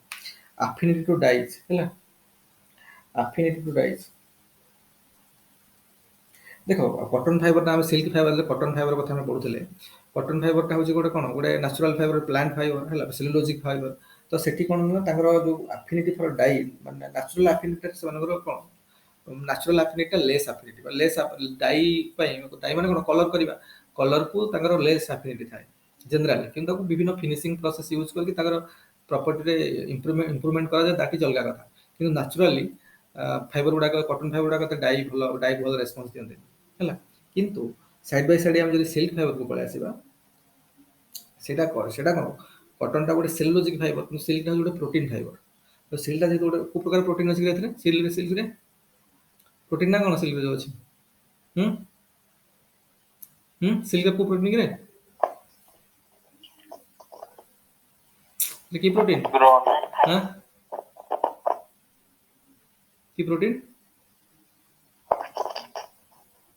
ଫାଇବ୍ରିୟନ୍ ମୁଁ କହିଲି ବା, ଦେଖ ମୁଁ ନୋଟଟା ଲେଖି ତମକୁ ପଠେଇଦେବି, ତମେ ଟିକେ ଟିକେ ଲେଖୁଛ, ତମେ ଖାତାରେ ପଢ଼ିଲା ବେଳକୁ ଟିକେ ଲେଖି ଦଉଛ ନା କ'ଣ କହୁଛି ସର୍ଟ କରିକି। ଏଇଟା ମୁଁ ଏଇ ନୋଟଟା ତ ପଠେଇ ଦେଇଥିଲି, ଆରଥର ବି ସମସ୍ତଙ୍କୁ ପଠା ହେଇଥିଲା, ଯାହାକୁ ପଠା ହେଇନି ମୁଁ ପଠେଇଦେବି, ଯାହା ପାଖରେ ନଥିବ ଯଦି ହଜିଯାଇଥିବ ମୋତେ କହିବ, ମୁଁ ପଠେଇଦେବି। ମେନ୍ ହେଲା ତାପରେ ଯୋଉ ପ୍ରୋଟିନ୍ଟା ହେଲା, ପ୍ରୋଟିନ୍ ଫାଇବର କ'ଣ ହେଲା, ମୁଁ କହିଲି ଫାଇବ୍ରିୟନ୍ ପ୍ରୋଟିନ୍ ଥାଏ, କିନ୍ତୁ ସେଇଟା ଯେହେତୁ ଗୋଟେ ସେଲୁଲୋଜ ଥିଲା କଟନ ଫାଇବର, କିନ୍ତୁ ଏଟା ଗୋଟେ ପ୍ରୋଟିନ୍ ଫାଇବର ହେଲା। ତେଣୁ ଆମର କ'ଣ ଗ୍ରେଟ୍ ଆଫିନିଟି ଫର ଡାଇଷ୍ଟଫ୍, ଦେଖିବ ଯେତେ ପ୍ରୋଟିନ୍ ଫାଇବର ଗୁଡ଼ାକ ତାଙ୍କର ଗ୍ରେଟ୍ ଆଫିନିଟି ଫର ଡାଇସ୍। ତେଣୁ ଲାଇକ୍ ଏସିଡ୍ ହେଲା, ବେସ୍ ହେଲା, କି ଡାଇରେକ୍ଟ ଡାଇ ମାନେ ଆମେ ୟୁଜ୍ କରିପାରିବା ହେଲା। ସେଥିରେ ଡାଇ ପାଇଁ ଭଲ ଭଲ ଅଛି, ମାନେ ଭଲ ମାନେ ଆଫିନିଟି ଭଲ ଏମାନଙ୍କର ଡାଇ ପ୍ରତି। ଆଉ ଗୋଟେ ତ ଫାଷ୍ଟ କଲର ଫାଷ୍ଟ କଲର ମାନେ କ'ଣ, ଯୋଉ ଡାଇ ଦେଲା ପରେ ଗୋଟେ ଛାଡ଼ିବନି। ଜେନେରାଲି ଦେଖିବ ଆଙ୍କର ଫାଷ୍ଟ କଲର ଯୋଉ ଡାଇଟା ଆମେ ଦବା, ତାକୁ ଧୁଆଧୁଇ କଲେ ବି କଲର ଛଡ଼ା ଛାଡ଼ିବନି ଏତେ ସହଜରେ, ଫାଷ୍ଟ କଲର କୁହାଯାଏ ସେଟା, କାରଣ କାଫି ଆଫିନିଟି, ଡାଇଙ୍କ ପ୍ରତି କାଫି ଆଫିନିଟି ରହିଛି, ଷ୍ଟ୍ରଙ୍ଗ ଆଫିନିଟି ରହିଛି। ତାପରେ ଇଫେକ୍ଟ ଅଫ୍ ଏସିଡ୍ ଆଉ ବେସ୍ ଯଦି ଆମେ ଦେଖିବା, ଦେଖ ଯଦି ଷ୍ଟ୍ରଙ୍ଗ ଏସିଡ୍ରେ ଆମ କଟନ ଫାଇବର କଥା ଆମେ ପଢ଼ୁଥିଲେ, କ'ଣ କଟନ ଫାଇବରଟା ଷ୍ଟ୍ରଙ୍ଗ ଏସିଡ୍ରେ ପୁରା କ'ଣ ହେଉଥିଲା, କଟନ ଫାଇବରଟା ଷ୍ଟ୍ରଙ୍ଗ ଏସିଡ୍ରେ ପୁରା ଡିଷ୍ଟ୍ରୟ ହେଇଯାଉଥିଲା। କିନ୍ତୁ କଟନ ଫାଇବରଟା ଡାଇଲ୍ୟୁଟ୍ ଏସିଡ୍ରେ, କଟନ ଫାଇବରକୁ ଆମେ ଯଦି କ'ଣ କରିବା, ଡାଇଲ୍ୟୁଟ୍ ଏସିଡ୍ରେ କରିବା, କିମ୍ବା ଡାଇଲ୍ୟୁଟ୍ ଏସିଡ୍ରେ କିମ୍ବା ୱିକ୍ ଏସିଡ୍ରେ କରିବା, ଏତେ ଆଫେକ୍ଟେଡ୍ ହୁଅନ୍ତି ହେଲା। କିନ୍ତୁ ଆଲକାଲିର କୌଣସି ଇଫେକ୍ଟ ନାହିଁ, ଯଦି ଆଲକାଲି ଗୁଡ଼ାକରେ, ଯେମିତି ଆଲକାଲି ଗୁଡ଼ାକର କୌଣସି ହାର୍ମଫୁଲ୍ ଇଫେକ୍ଟ ନାହିଁ କାହାର, ଆମର କଟନ ଫାଇबर କରି ସେଥିପାଇଁ ତ ମଶ୍ଚରାଇଜେସନ କରାଯାଏ ସୋडिୟମ ହାଇଡ୍ରୋକ୍ସାଇଡରେ କଷ୍ଟିକ ସୋଡ଼ାରେ ବୁଡ଼େଇକି ମଶ୍ଚରାଇଜେସନ କରାଯାଏ ତ ସେଇଟା ଠିକ ସେତେବେଳେ କିନ୍ତୁ ଆମର ଏଇ କେସରେ ଯେତେବେଳେ ହବ ଯେତେବେଳେ ଆମେ ପଢିବା କୋଉ କେସରେ ଆମର ସିଲ୍କ ଫାଇବରକୁ ଆମେ ପଳେଇ ଆସିବା ଏଠି କଣ ହବ ନା जो कनसेंट्रेट हम मिनरल एसिड नबा माने कनसेंट्रेट हाइड्रोक्लोरिक एसिड है जे कोनोसी मिनरल एसिड हम नेले कोन हम ना फाइबर को कोन करबो ना डिजल्व कर नबो फाइबर डिजल्व हो जो कनसेंट्रेट एसिड रे स्ट्रांग कनसेंट्रेट मिनरल एसिड माने कोन कि हाइड्रोक्लोरिक एसिड किंबा सल्फ्यूरिक एसिड एटा सब मिनरल एसिड गुडा तो जदि एडा एडा कोन करबो एडा को ये कर नबो किंतु ऑर्गेनिक एसिड रो कोन किछ हार्म कर परिबो ऑर्गेनिक एसिड हेले किछ हार्म हो परिबो କିନ୍ତୁ ସେଇଟା ଯେ ଆଉ ଗୋଟେ ପ୍ରୋବ୍ଲେମ ହେଲା କଣ ଯେ ଯେତେବେଳେ ଆମର ଦେଖିବ ସେଠି ଯେମିତି ଆମେ ଆଲକାଲି ଗୁଡାକ ସୋଡିୟମ ହାଇଡ୍ରୋକ୍ସାଇଡ ହେଲା ଏଇ ଯେ ଆଲକାଲିଟା ତାର କୌଣସି ଇଫେକ୍ଟ ନଥିଲା ମାନେ ହାର୍ମ କରୁନଥିଲା କାହାକୁ କଟନ ଫାଇବରକୁ କିନ୍ତୁ ଏଠି ଆଲକାଲି ଗୁଡାକ ହାର୍ମଫୁଲ ଇଫେକ୍ଟ ସିଲ୍କ ଫାଇବର ମୁଁ ଦେଖ କମ୍ପେୟାର କରିକି ଆମେ ପଢୁଛୁ ଭଲ ମନେ ରହିବ କଟନ ଫାଇବର କେମିତି ସିଲ୍କ ଫାଇବର କେମିତି ଆମେ ତାପରେ ଉଲ ଫାଇବର ପଢିବା କିନ୍ତୁ କମ୍ପେୟାର କରି କହିବି ତ ଏଇଭଳିଆ କମ୍ପେୟାର କଲେ ଭଲ ମନେ ରହିବ ଯଦି ପଢିବ ନା ଦିଟା କମ୍ପେୟାର କରି ପଢିବ ପ୍ରପର୍ଟି ଗୁଡାକ ତମ ପରୀକ୍ଷା ହେଲେ ମନେ ପଡିବ ଏଇଟା କଟନ ଫାଇବର ଏଇଟା ସିଲ୍କ ଫାଇବର ଏଇଟା ଅଛି ଏଇଭଳିଆ ଆଚ୍ଛା ମନେକର ଯେମିତି କଟନ ଫାଇବର ଗୁଡାକ ମୁଁ ଯେମିତି କହିଥିଲି ଯେ ଆଲକାଲାଇନରେ କଟନ ଫାଇବର ଆଲକାଲାଇନ କିଛି ପ୍ରୋବ୍ଲେମ ନାହିଁ ବହୁତ ଭଲ ସୋଡିୟମ ହାଇଡ୍ରୋକ୍ସାଇଡ ୟୁଜ କରି ମଶ୍ଚରାଇଜ କରି ଷ୍ଟ୍ରେଂଥ ବଢାଉଛି କିଛି ହାର୍ମଫୁଲ ଇଫେକ୍ଟ ନାହିଁ କଟନ ଫାଇବର ପ୍ରତି କିନ୍ତୁ ଆମ ଆଲକାଲି ଷ୍ଟ୍ରଙ୍ଗ ଆଲକାଲି ଗୁଡାକ ହାର୍ମଫୁଲ ଇଫେକ୍ଟ ଅଛି କାହାର ସିଲ୍କ ପ୍ରତି କିନ୍ତୁ ଯଦି ୱିକ୍ ଆଲକାଲି ଲାଇକ ବୋରାକ୍ସ ହେଲା ଆମୋନିଆ ହେଲା ଏଇଟା ସେଫଲି ୱିକ୍ ଆଲକାଲି ଗୁଡାକ ମାନେ କଣ ସେଫଲି ୟୁଜ କିନ୍ତୁ ଷ୍ଟ୍ରଙ୍ଗ ଆଲକାଲି ୟୁଜ କରିବ ଷ୍ଟ୍ରଙ୍ଗ ଆଲକାଲି ନଷ୍ଟ କରିଦବ ସେଠି ଦେଖିବ କଟନ ଫାଇବରକୁ ସାବୁନରେ ସଫା କରିକି କଚାକଚି କରିକି ଆମେ ସଫା କରି କଟନ ଡ୍ରେସ୍ ଗୁଡାକ କିଛି ପ୍ରୋବ୍ଲେମ ନାହିଁ କିନ୍ତୁ ସିଲ୍କ ଡ୍ରେସ୍ ଗୁଡାକ କରିହେବନି ସେମିତି ସାବୁନ ଫାବୁନ ୟୁଜ କରିକି ଜୋର ଗଲା ନଷ୍ଟ ହେଇଯିବ ଏକ ତ ଷ୍ଟ୍ରଙ୍ଗ ଆଲକାଲି ଆମେ ୟୁଜ କରିପାରିବାନି ଯଦି ୟୁଜ କରିବା ମଡରେଟ ଆଲକାଲି ୟୁଜ କରିବା ମଡରେଟ ଆଲକାଲି କଣ ବୋରାକ୍ସ ହେଲା ଆମୋନିଆ ହେଲା କ୍ୟାନ୍ ବି ସେଫଲି ୟୁଜ କରିହବ ହେଲା ତାପରେ ଏଗୁଡା କଣ କି ମାଇଲ୍ଡ ସୋପ ହେଲା ଇଜି ଫିଜିରେ ତ ସର ୱାଶ କରନ୍ତି ଇଜି ହଁ ଏଥିପାଇଁ କରାହଉଛି କାରଣ ସେଟା ମାଇଲ୍ଡ ସୋପ ଡିଟରଜେଣ୍ଟ ସେଥିରେ ୟୁଜ କରାଯାଇଛି ତ ମାଇଲ୍ଡ ସୋପ ବା ଡିଟରଜେଣ୍ଟ ୟୁଜ କରିକି ଜଳ ନଖ ଉଷୁମ ପାଣି ଲୁକ୍ ୱାର୍ମ କୁହାଯାଉଛି LUKE ଲୁକ୍ ୱାର୍ମ ମାନେ କଣ ଜଷ୍ଟ ନଖ ଉଷୁମ ପାଣି ଯୋଉଟା କୁହାଯାଏ LUKE ଲୁକ୍ ୱାର୍ମ ୱାଟରରେ ଆମେ ତାକୁ କରିକି କଣ କରିବା ନା ସଫା କରିପାରିବା ସିଲ୍କ ୱାର୍ମ କିନ୍ତୁ ସେଇଟା କଣ କଟନ ଫାଇବର ଆମର ହିଟ୍ କଣ୍ଡକ୍ଟର ତେଣୁ ସେଠି ଗରମ ପାଣିରେ କଚାକଚି ଯାହା କରିକି ଯେତେ କଲେ ବି କିଛି ପ୍ରୋବ୍ଲେମ ନାହିଁ କିନ୍ତୁ ସିଲ୍କ ଫାଇବରକୁ ସେ ଟିକେ କେୟାରଫୁଲ ରହିବାକୁ ପଡିବ ଏକରେ ଟିକେ ଉଷୁମ ପାଣିରେ ଆମେ ଯୋଉ ଡିଟରଜେଣ୍ଟ ୟୁଜ କରିବା ସେଗୁଡାକ ସେଥିରେ ମାଇଲ୍ଡ ଆଲକାଲି ଥିବା ଦରକାର ଷ୍ଟ୍ରଙ୍ଗ ଆଲକାଲି ଥିଲା ମାନେ ଗଲା ପରେ ନଷ୍ଟ ହେଇଯିବ ମାଇଲ୍ଡ ଆଲକାଲି ୟୁଜ କରିକି ଆଉ ମାଇଲ୍ଡ ସୋପ ଯୋଉଟା କହୁଛନ୍ତି ସେଇଟା ୟୁଜ କରି ଆମେ କରିପାରିବା ହେଲା ବୁଝିଲା ଏଇଟା କରିହବ ତାପରେ ଦେଖିବା ବ୍ଲିଚେସ୍ କଣ ହବ ବ୍ଲିଚେସ୍ ମାନେ ରଙ୍ଗ ଛାଡିବା ବ୍ଲିଚ୍ କରିବା ମାନେ ରଙ୍ଗ ଛାଡିବା ତ ବ୍ଲିଚ୍ କଣ देखो स्ट्रॉन्ग ब्लीचिंग एजेंट जो हमारे अच्छे सोडियम हाइपोक्लोराइड है सोडियम हाइपोक्लोराइड को कौन कहते हैं Javelle water JAVELLE Javelle water sodium hypochloride को कौन जाभाली वाटर स्ट्रॉन्ग ब्लीच गुड़ाक सेठी हमर कौन था देखो आमर सेठी कौन कॉटन फाइबर सब प्रकार ब्लीच स्ट्रॉन्ग हो मॉडरेट हो जहाँ भी हो हमें आराम से यूज ब्लीचिंग यूज करते किंतु एठी कौन हम एठी कौन आम एठी जो ब्लीच करिया स्ट्रॉन्ग ब्लीच यूज करबा एटा कौन फाइबर को नष्ट कर दबो सब बेले हमें माइल्ड ब्लीचिंग एजेंट यूज करिया कथा जे माइल्ड ब्लीच अपन हाइड्रोजन पेरोक्साइड हैला कि सोडियम परबोरेट हैला एटा यूज करा नॉर्मल कंडीशंस रे किंतु स्ट्रॉन्ग ब्लीचिंग एजेंट यूज करि हबनी स्ट्रॉन्ग जेमि कोन सोडियम हाइपोक्लोराइड माने कर ए सोडियम हाइपोक्लोराइड अछि ताले नष्ट कर दबो सोडियम हाइपोक्लोराइड कोन करबो नष्ट कर दबो सिल्क फाइबर को किंतु हमर हाइड्रोजन पेरोक्साइड हैला सोडियम परबोरेट हैला एगुडा किसी प्रॉब्लम नहीं एगुडा आराम से सेफली यूज करि हबो हैला ଆଉ ବୋଲେ ଶ୍ରିଙ୍କେଜ କଣ ଶ୍ରିଙ୍କେଜ ହେଲା କିଛି ପ୍ରୋବ୍ଲେମ ଅଧିକ ଶ୍ରିଙ୍କେଜ ଆଇରନିଂ କରିକି ଆରାମରେ ରିକଭର କରିବ କିଛି ପ୍ରୋବ୍ଲେମ ନାହିଁ ହେଲା ତାପରେ ଇଫେକ୍ଟ ଅଫ ଲାଇଟ ଯେମିତି ମୁଁ କହିଥିଲି ଯେ ମନେକର कॉटन फाइबर रे किसी प्रॉब्लम नहीं गुड कंडक्टर ऑफ हीट है गुड कंडक्टर ऑफ हीट तापरे कॉटन फाइबर रे हम जदी कोन करिया बहुत समय सुखिबा कोन होतला कॉटन फाइबर को कॉटन फाइबर को खरा रे बहुत समय सुखिबा कोन होतला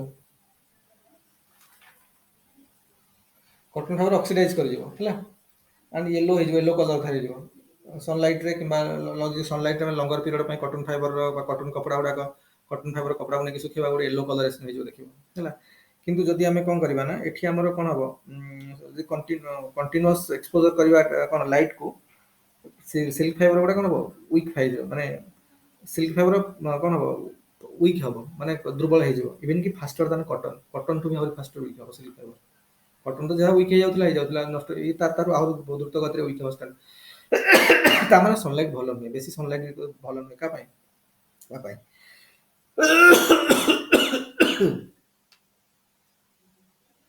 ସେ ଯଦି ର ସିଲ୍କ ଗୁଡ଼ାକ ଯୋଉ ଆମେ କହୁଛୁ, ଯଦି ତମେ ସିଲ୍କ ଗୁଡ଼ାକର ଅଠା ଛଡ଼ା ହେଇନଥିବ ଯୋଉ ସିଲ୍କରେ, ସେଗୁଡ଼ାକ କଲେ ଚଳିବ, ସେଠି ରେଜିଷ୍ଟାନ୍ସ ସନଲାଇଟ୍କୁ। କିନ୍ତୁ ଯୋଉ ଡିଗମ୍ଡ ସିଲ୍କ ଗୁଡ଼ାକ, ଆମେ ଯୋଉଟା ଅଠା ବାହାର କରିଦେଇଛେ ଯୋଉ ସିଲ୍କ ଫାଇବର, ସେଗୁଡ଼ାକୁ ନେଇକି ଯଦି ରଖିବା ବହୁତ ୱିକ୍ କରିଦେବ ସିଲ୍କ ଫାଇବର। ବେଶୀ ସମୟ ଯଦି ସନଲାଇଟ୍ରେ ନେଇ ଖରାରେ ଶୁଖେଇ ଦେବା ବହୁତ ୱିକ୍ କରିଦେବ। ତାପରେ ମିଲ୍ଡିଉ ମଥ୍, ଏଗୁଡ଼ା କ'ଣ ଦେଖିବା ହେଲା। ସେଠି କ'ଣ ଆମର ମିଲ୍ଡିଉ ମଥ୍ ସେଠି କ'ଣ ହଉଥିଲା କି ଇଜିଲି ଆଟାକ୍ କରୁଥିଲେ, ମିଲ୍ଡିଉ ମଥ୍ ମାନେ ଇଜିଲି ଆଟାକ୍ କରୁଥିଲେ କଟନ୍ ଫାଇବରକୁ। ଏଠି କିନ୍ତୁ ସିଲ୍କ ଫାଇବରକୁ ଅଛି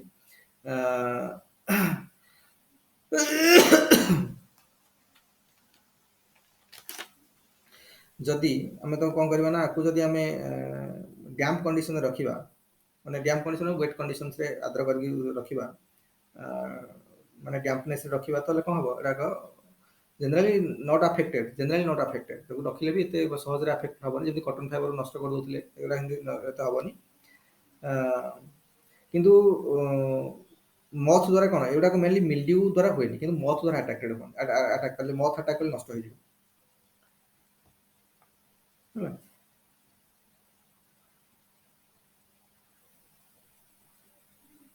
ବୁଝିହେଉଛି? ତ ପଢ଼ିବା ମଥ୍ରେ ତ ମିଲ୍ଡିଉ ପ୍ରତି କ'ଣ ପ୍ରୋବ୍ଲେମ୍ ଦେଖିଲେ, ସିଲ୍କର କ'ଣ ଇମ୍ପାକ୍ଟ ରହୁଛି, ଆର କ'ଣ ସିଲ୍କ ମେନଲି ମିଲ୍ଡିଉ ପ୍ରତି କୌଣସି ପ୍ରୋବ୍ଲେମ୍ ନଥାଏ, କିନ୍ତୁ ମଥ୍ ଆଟାକ୍ କଲା ମାନେ ଇଏ କ'ଣ ହେବ, ନଷ୍ଟ ହେଇଯିବ। ତାକୁ ବି ଯଦି ଆମେ ବ୍ଲେଣ୍ଡ କରିବା, ଉଲ୍ ସହିତ ଆଗରୁ ପଡ଼ିବା, ଏମିତି କ'ଣ କି ଦେଖ, ଏମିତି ନୁହଁ ଯେ ଖାଲି ପିଓର ସିଲ୍କରେ ଫାବ୍ରିକ୍ ବନୁଛି, ପିଓର କଟନରେ ଫାବ୍ରିକ୍ ବନୁଛି, ପିଓର ଉଲ୍ରେ ଫାବ୍ରିକ୍ ବନୁଛି, ତାକୁ ବି ବ୍ଲେଣ୍ଡ କରାହେଉଛି ନା। ମାନେ ଉଲ୍କୁ ସିଲ୍କ ସହିତ ବ୍ଲେଣ୍ଡ କରୁଛନ୍ତି, କଟନକୁ ଆ ସହିତ ବ୍ଲେଣ୍ଡ କରୁଛନ୍ତି, କି କିଛି ନ୍ୟାଚୁରାଲ ଫାଇବର କି ନ୍ୟାଚୁରାଲ ଆର୍ଟିଫିସିଆଲ ଫାଇବରକୁ ବ୍ଲେଣ୍ଡ କରାହେଉଛି। ଆମକୁ ନା ପିଓର କଟନ ନୁହେଁ, ତା ପିଓର କଟନ ଥୋଡ଼ି ଅଛି, ଲୋକ ବ୍ଲେଣ୍ଡ କରୁଛନ୍ତି ଚାହିଦା ଅନୁସାରେ। କେତେବେଳେ ରେଟ୍ କମ୍ କରିବା ପାଇଁ ହେଲେ, କଷ୍ଟ ପଏଣ୍ଟ ଅଫ୍ ଭ୍ୟୁରୁ, ଡିମାଣ୍ଡ ପଏଣ୍ଟ ଅଫ୍ ଭ୍ୟୁରୁ, ବିଭିନ୍ନ ପଏଣ୍ଟ ଅଫ୍ ଭ୍ୟୁ ଦେଖିକି ଲୋକମାନେ ସେମିତି ବନାଉଛନ୍ତି। ଆଉ ଏମିତି ଆମର ଅରିଜିନାଲ କଟନରେ ବି ବନୁଛି, କିନ୍ତୁ ସବୁବେଳେ ସବୁ ଅରିଜିନାଲ କଟନରେ ବନା ହଉନି ନା, ବିଭିନ୍ନ କରି ବନା ହଉଛି। ସେ କହୁଛି ଯେତେବେଳେ ବ୍ଲେଣ୍ଡ କରାହବ ଉଲ୍ ସହିତ, ଉଲ୍କୁ ଯଦି ତମେ ସିଲ୍କର ବ୍ଲେଣ୍ଡ କରିବ, ତାହେଲେ ଷ୍ଟ୍ରେଂଥ କମିବ ବା ଡେଷ୍ଟ୍ରୟ ହେଇଯିବାର ପ୍ରୋବାବିଲିଟି ଅଛି। ତେଣୁ ଯଦି ମାନେ ବ୍ଲେଣ୍ଡେଡ୍ ସିଲ୍କ ମାନଙ୍କର ଉଲ୍କୁ ସିଲ୍କ ବେଣ୍ଡ ପ୍ରାଇସ୍ ସେତେବେଳେ ମଥ୍ ଆଟାକ୍ କଲା ତ ନଷ୍ଟ ହେଇଯିବ। ଏଇ ଟାଇପ୍ର ସବୁ ଜିନିଷ ଅଛି ହେଲା, ଦେଖିଦେବା ଟିକେ। ତାର ପର୍ସପିରେସନ୍ ମାନଙ୍କର ଝାଳ, ତା ଇଫେକ୍ଟ ଅଫ୍ ପର୍ସପିରେସନରେ କ'ଣ ରହୁଛି ଦେଖ। ଯଦି ଦେଖନ୍ତୁ ଆମେ ଝାଳ ଖରାରେ ଯଦି ଆମେ, କିନ୍ତୁ ଜେନେରାଲି ତ ଖରାଦିନେ ସିଲ୍କ ପୋଷାକ ପିନ୍ଧା ଯାଏନି, ଆମେ କଟନ୍ ଫାବ୍ରିକ୍ ପିନ୍ଧୁ। କିନ୍ତୁ ଯଦି ପିନ୍ଧୁଛନ୍ତି, ଝାଳ ବାହାରିଲା ମାନେ ଏଗୁଡ଼ା ନଷ୍ଟ କରିଦେବ ସିଲ୍କ ଫାଇବର। ତମେ ଝାଳ ଫାଳ ତର ହେଇକି ସିଲ୍କ ସାର୍ଟ ପିନ୍ଧିକି ଯାଇଛ, ପୁରା ନଷ୍ଟ ହେଇଯିବ ଦେଖିବ ଝାଳରେ। ତେଣୁ ପୁରା କଲର୍ ଆଫେକ୍ଟେଡ୍ ହେଇଯିବ, ବହୁତ ଷ୍ଟେନ୍ ଦାଗ ଫାଗ ହେଇଯିବ। ତେଣୁ ଏଗୁଡ଼ା କ'ଣ ମେନଲି ପର୍ସପିରେସନ୍ ମାନେ ନଷ୍ଟ କରିଦିଏ। ତେଣୁ ସିଲ୍କ ଫାଇବର ଯେଉଁ ଅଛି ଦେଖ, ସିଲ୍କ ଫାଇବର ମେନ୍ ହେଲା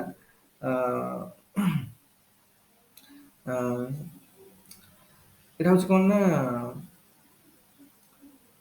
ସିଲ୍କ ଫାଇବରକୁ ଯଦି ଆମେ ନେଇକି ନିଆଁରେ ଲଗେଇବା, ଯେକୌଣସି ଜିନିଷକୁ ତମେ ଅଗ୍ନିରେ ପଡ଼ିଲେ ପୋଡ଼ିଯିବନି କି। ମନେକର କଟନ୍ ଫାଇବରଟା ହେଉଛି କ'ଣ, ଗୁଡ୍ କଣ୍ଡକ୍ଟର ଅଫ୍ କ'ଣ ହିଟ୍ର ଗୁଡ୍ କଣ୍ଡକ୍ଟର। ତା ମାନେ ନୁହଁ ଯେ ତମେ ନିଆଁରେ ପୋଡ଼ିବ, କିଛି ହବନି, ତାର ଗୋଟେ ଲିମିଟ୍ ଅଛି ନା, ତାର ପୋଡ଼ିଯିବ।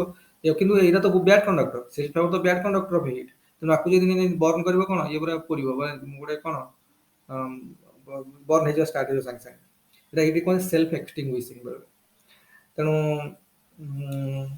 ଦେଖ ଲେଖା ହେଇଛି, ଯଦି ତମେ କରିବ ଯେ କ'ଣ ଗୋଟେ ପୋଡ଼ିଗଲା ମାନେ ତ ଯୋଉ ପାଉଁଶଟା କୋଉ ଟାଇପ୍ର ହବ, ଆସ୍ଟା, ସେ ଲେଖୁଛି ଯେ ବ୍ଲାକ୍ କ୍ରୁସେବୁଲ ଆସେସ୍, ବ୍ଲାକ୍ କଲର ଆସ୍ ଫର୍ମେସନ୍ ହବ ସବୁ। ଯେମିତିକି କ'ଣ ଯୋଉ ତାପରେ ଯୋଉ ଗନ୍ଧଟା ଆସିବ, ଯେମିତି ଧର ଚୁଟି ପୋଡ଼ିଗଲା ଭଳିଆ ଗନ୍ଧ ଆସିବ ବୋଲି ଲେଖା ହେଇଛି ହେଲା। ମାନେ ତାପରେ ଯୋଉ ତ ନିଆଁ ଲଗେଇ ଦିଅ ସିଲ୍କ ଫାଇବରକୁ, ଯୋଉ ପ୍ରକାର ଗନ୍ଧ ଆସୁଥିବ, ଯୋଉ ପ୍ରକାର ଯୋଉ ସ୍ମେଲଟା ଆସୁଥିବ, that is a kind of what, that is a kind of ଆମେ କହିପାରିବ କ'ଣ, ଯୋଉ ମାନେ ଚୁଟି ପୋଡ଼ିଗଲେ ଯୋଉ ଭଳିଆ ସ୍ମେଲ୍ ଆସୁଛି, ସେଇଭଳିଆ ସ୍ମେଲ୍ ଆସୁଥିବ ଯଦି ବର୍ନ କଲା ହେଲା। ସେ କହିଛି ଦେଖ, ଆମେ ଯଦି ଦେଖିବା କମ୍ପାରେଟିଭଲି, ଯଦି କଷ୍ଟ ଦେଖିବା, ସିଲ୍କ ଫାଇବରଟା ମୋର୍ କଷ୍ଟଲିୟର ଦାନ୍ କ'ଣ କଟନ୍ ଫାଇବର। କିନ୍ତୁ ଏଇଟା ଏତେ କାହିଁ, ଏହାର ଡିମାଣ୍ଡ କାହିଁ ବଢ଼ୁଛି? Because of its quality. ଯେମିତି ଫିଲାମେଣ୍ଟସ୍ ଫାଇବର, ମାନେ ଲୋକଙ୍କୁ ବି ତ ସିଲ୍କ ପୋଷାକ ପିନ୍ଧିବାକୁ ଭଲ ଲାଗେ, କିଛି ଲୋକଙ୍କୁ ତାର ଲସ୍ଚର ପାଇଁ, ତାର ଗ୍ଲେଜ୍ ପାଇଁ, ତାର ଫ୍ରେଶନେସ୍ ପାଇଁ ହେଲା, ଗ୍ରେସଫୁଲନେସ୍ ପାଇଁ, ଏ ଜିନିଷ ପାଇଁ ତାର କ୍ୱାଲିଟି ଯୋଉ ଅଛି, ୟୁନିକ୍ କ୍ୱାଲିଟି ସବୁ ପ୍ରପର୍ଟିଜ୍ ରହିଛି, ଏଥିପାଇଁ ବି ଏହାର ଡିମାଣ୍ଡ କାଫି ବଢ଼ୁଛି ହେଲା। ତେଣୁ ସିଲ୍କ ଫାଇବରର ଆମେ ଦେଖିଦେଲେ ତ ସିଲ୍କ ଫାଇବର ଏତିକି ଆମର 20 ମାର୍କରେ କ୍ୱେଶ୍ଚିନ୍ ଯଦି ପଡ଼ିବ ଏଇ ଟାଇପ୍ର ଆମେ ଲେଖିବା ତ ଫାଇବରର ଅଲରେଡ଼ି ଆମର କଟନ୍ ଫାଇବର ସିଲ୍କ ଫାଇବର ସରିଲା ହେଲା। ତେଣୁ ଆଉ ଗୋଟେ କଥା ହେଲା ସବୁବେଳେ ମନେ ରଖ କୋଶ୍ଚିନ୍ଟାକୁ ଆମେ ଯଦି ଲେଖିବା ଡାଇରେକ୍ଟ କଟନ୍ ଆଉ ସିଲ୍କ ପଡ଼ୁନି ଯଦି ବି ଆମ ଏବେ ପଡ଼ିଲା ଯେ ଗୋଟେ ଫାବ୍ରିକ୍ କନଷ୍ଟ୍ରକ୍ସନ୍ ଲେଖା ଏଇଟା ସବୁ ବର୍ଷ ପଡ଼ୁଛି ଏଇଟା ହେଲାନି ଫାଇବର ଟୁ ଫାବ୍ରିକ୍ କନଷ୍ଟ୍ରକ୍ସନ୍ ଏଇଟା ପ୍ରତି ବର୍ଷ ପଡ଼ୁଛି 30 ମାର୍କରେ। ତେଣୁ ଫାଇବର ଟୁ ଫାବ୍ରିକ୍ କନଷ୍ଟ୍ରକ୍ସନ୍ ମନେକର ଅଛି ତ କୋଉ ଫାଇବର ଆମେ ସିଲେକ୍ଟ ଯେକୌଣସି ଫାଇବର ଏକ୍ଜାମ୍ ଯଦି ସିଲ୍କ ଫାଇବର ଦେଇଥିବ ତ ମନେକର ସିଲ୍କ ସାଇଡ୍ର କନଷ୍ଟ୍ରକ୍ସନ୍ ଲେଖ ତ ସିଲ୍କ ଫାଇବରରୁ ଷ୍ଟାର୍ଟ କରିବ କି କଟନ୍ ଫାବ୍ରିକ୍ର କନଷ୍ଟ୍ରକ୍ସନ୍ ଲେଖ କଟନ୍ ଫାଇବରରୁ ଷ୍ଟାର୍ଟ କରିବ ଯଦି କିଛି ଦେଇନି ଫାଇବର ଟୁ ଫାବ୍ରିକ୍ କନଷ୍ଟ୍ରକ୍ସନ୍ କେମିତି ହେବ ଆମେ ଯେକୌଣସି ଗୋଟେ ଫାଇବର ଏକ୍ଜାମ୍ପଲ୍ ନେଇକି ଲେଖିପାରିବା ନ୍ୟାଚୁରାଲ୍ ହଉ ଆର୍ଟିଫିସିଆଲ୍ ହଉ ଯାଉ ଆମେ ବେଟର ହେଲା ଗୋଟେ କଟନ୍ ଫାଇବର କି ଯେକୌଣସି ନ୍ୟାଚୁରାଲ୍ ଫାଇବର ଗୋଟେ ନେଇକି ଲେଖିବା ଆଉ ମ୍ୟାକ୍ସିମମ୍ ଆଜି ପର୍ଯ୍ୟନ୍ତ ଯେତେ ସବୁ ଆଜି ପର୍ଯ୍ୟନ୍ତ ଦେଖିବ ଆମର ଯେତେ ସବୁ ଆଜି ପର୍ଯ୍ୟନ୍ତ ଆମର ଯେତେ ସବୁ କୋଶ୍ଚିନ୍ ଆସିଛି ହୋମ୍ ସାଇନ୍ସରେ ଦେଖିବ ସବୁଗୁଡ଼ାକ କେବଳ ନ୍ୟାଚୁରାଲ୍ ଫାଇବର ଆର୍ଟିଫିସିଆଲ୍ ଫାଇବର ପଡ଼ୁନି ବାଇଚାନ୍ସ ଏବେ ମେ ବି ପକେଇ ପାରନ୍ତି ଏଇ ବର୍ଷ କହି ହଉନି କିନ୍ତୁ ଆଜି ପର୍ଯ୍ୟନ୍ତ ପକାନ୍ତିନି ତାଙ୍କର ମେନ୍ ଫୋକସ୍ ନ୍ୟାଚୁରାଲ୍ ଫାଇବରଟା ପକାଉଛନ୍ତି।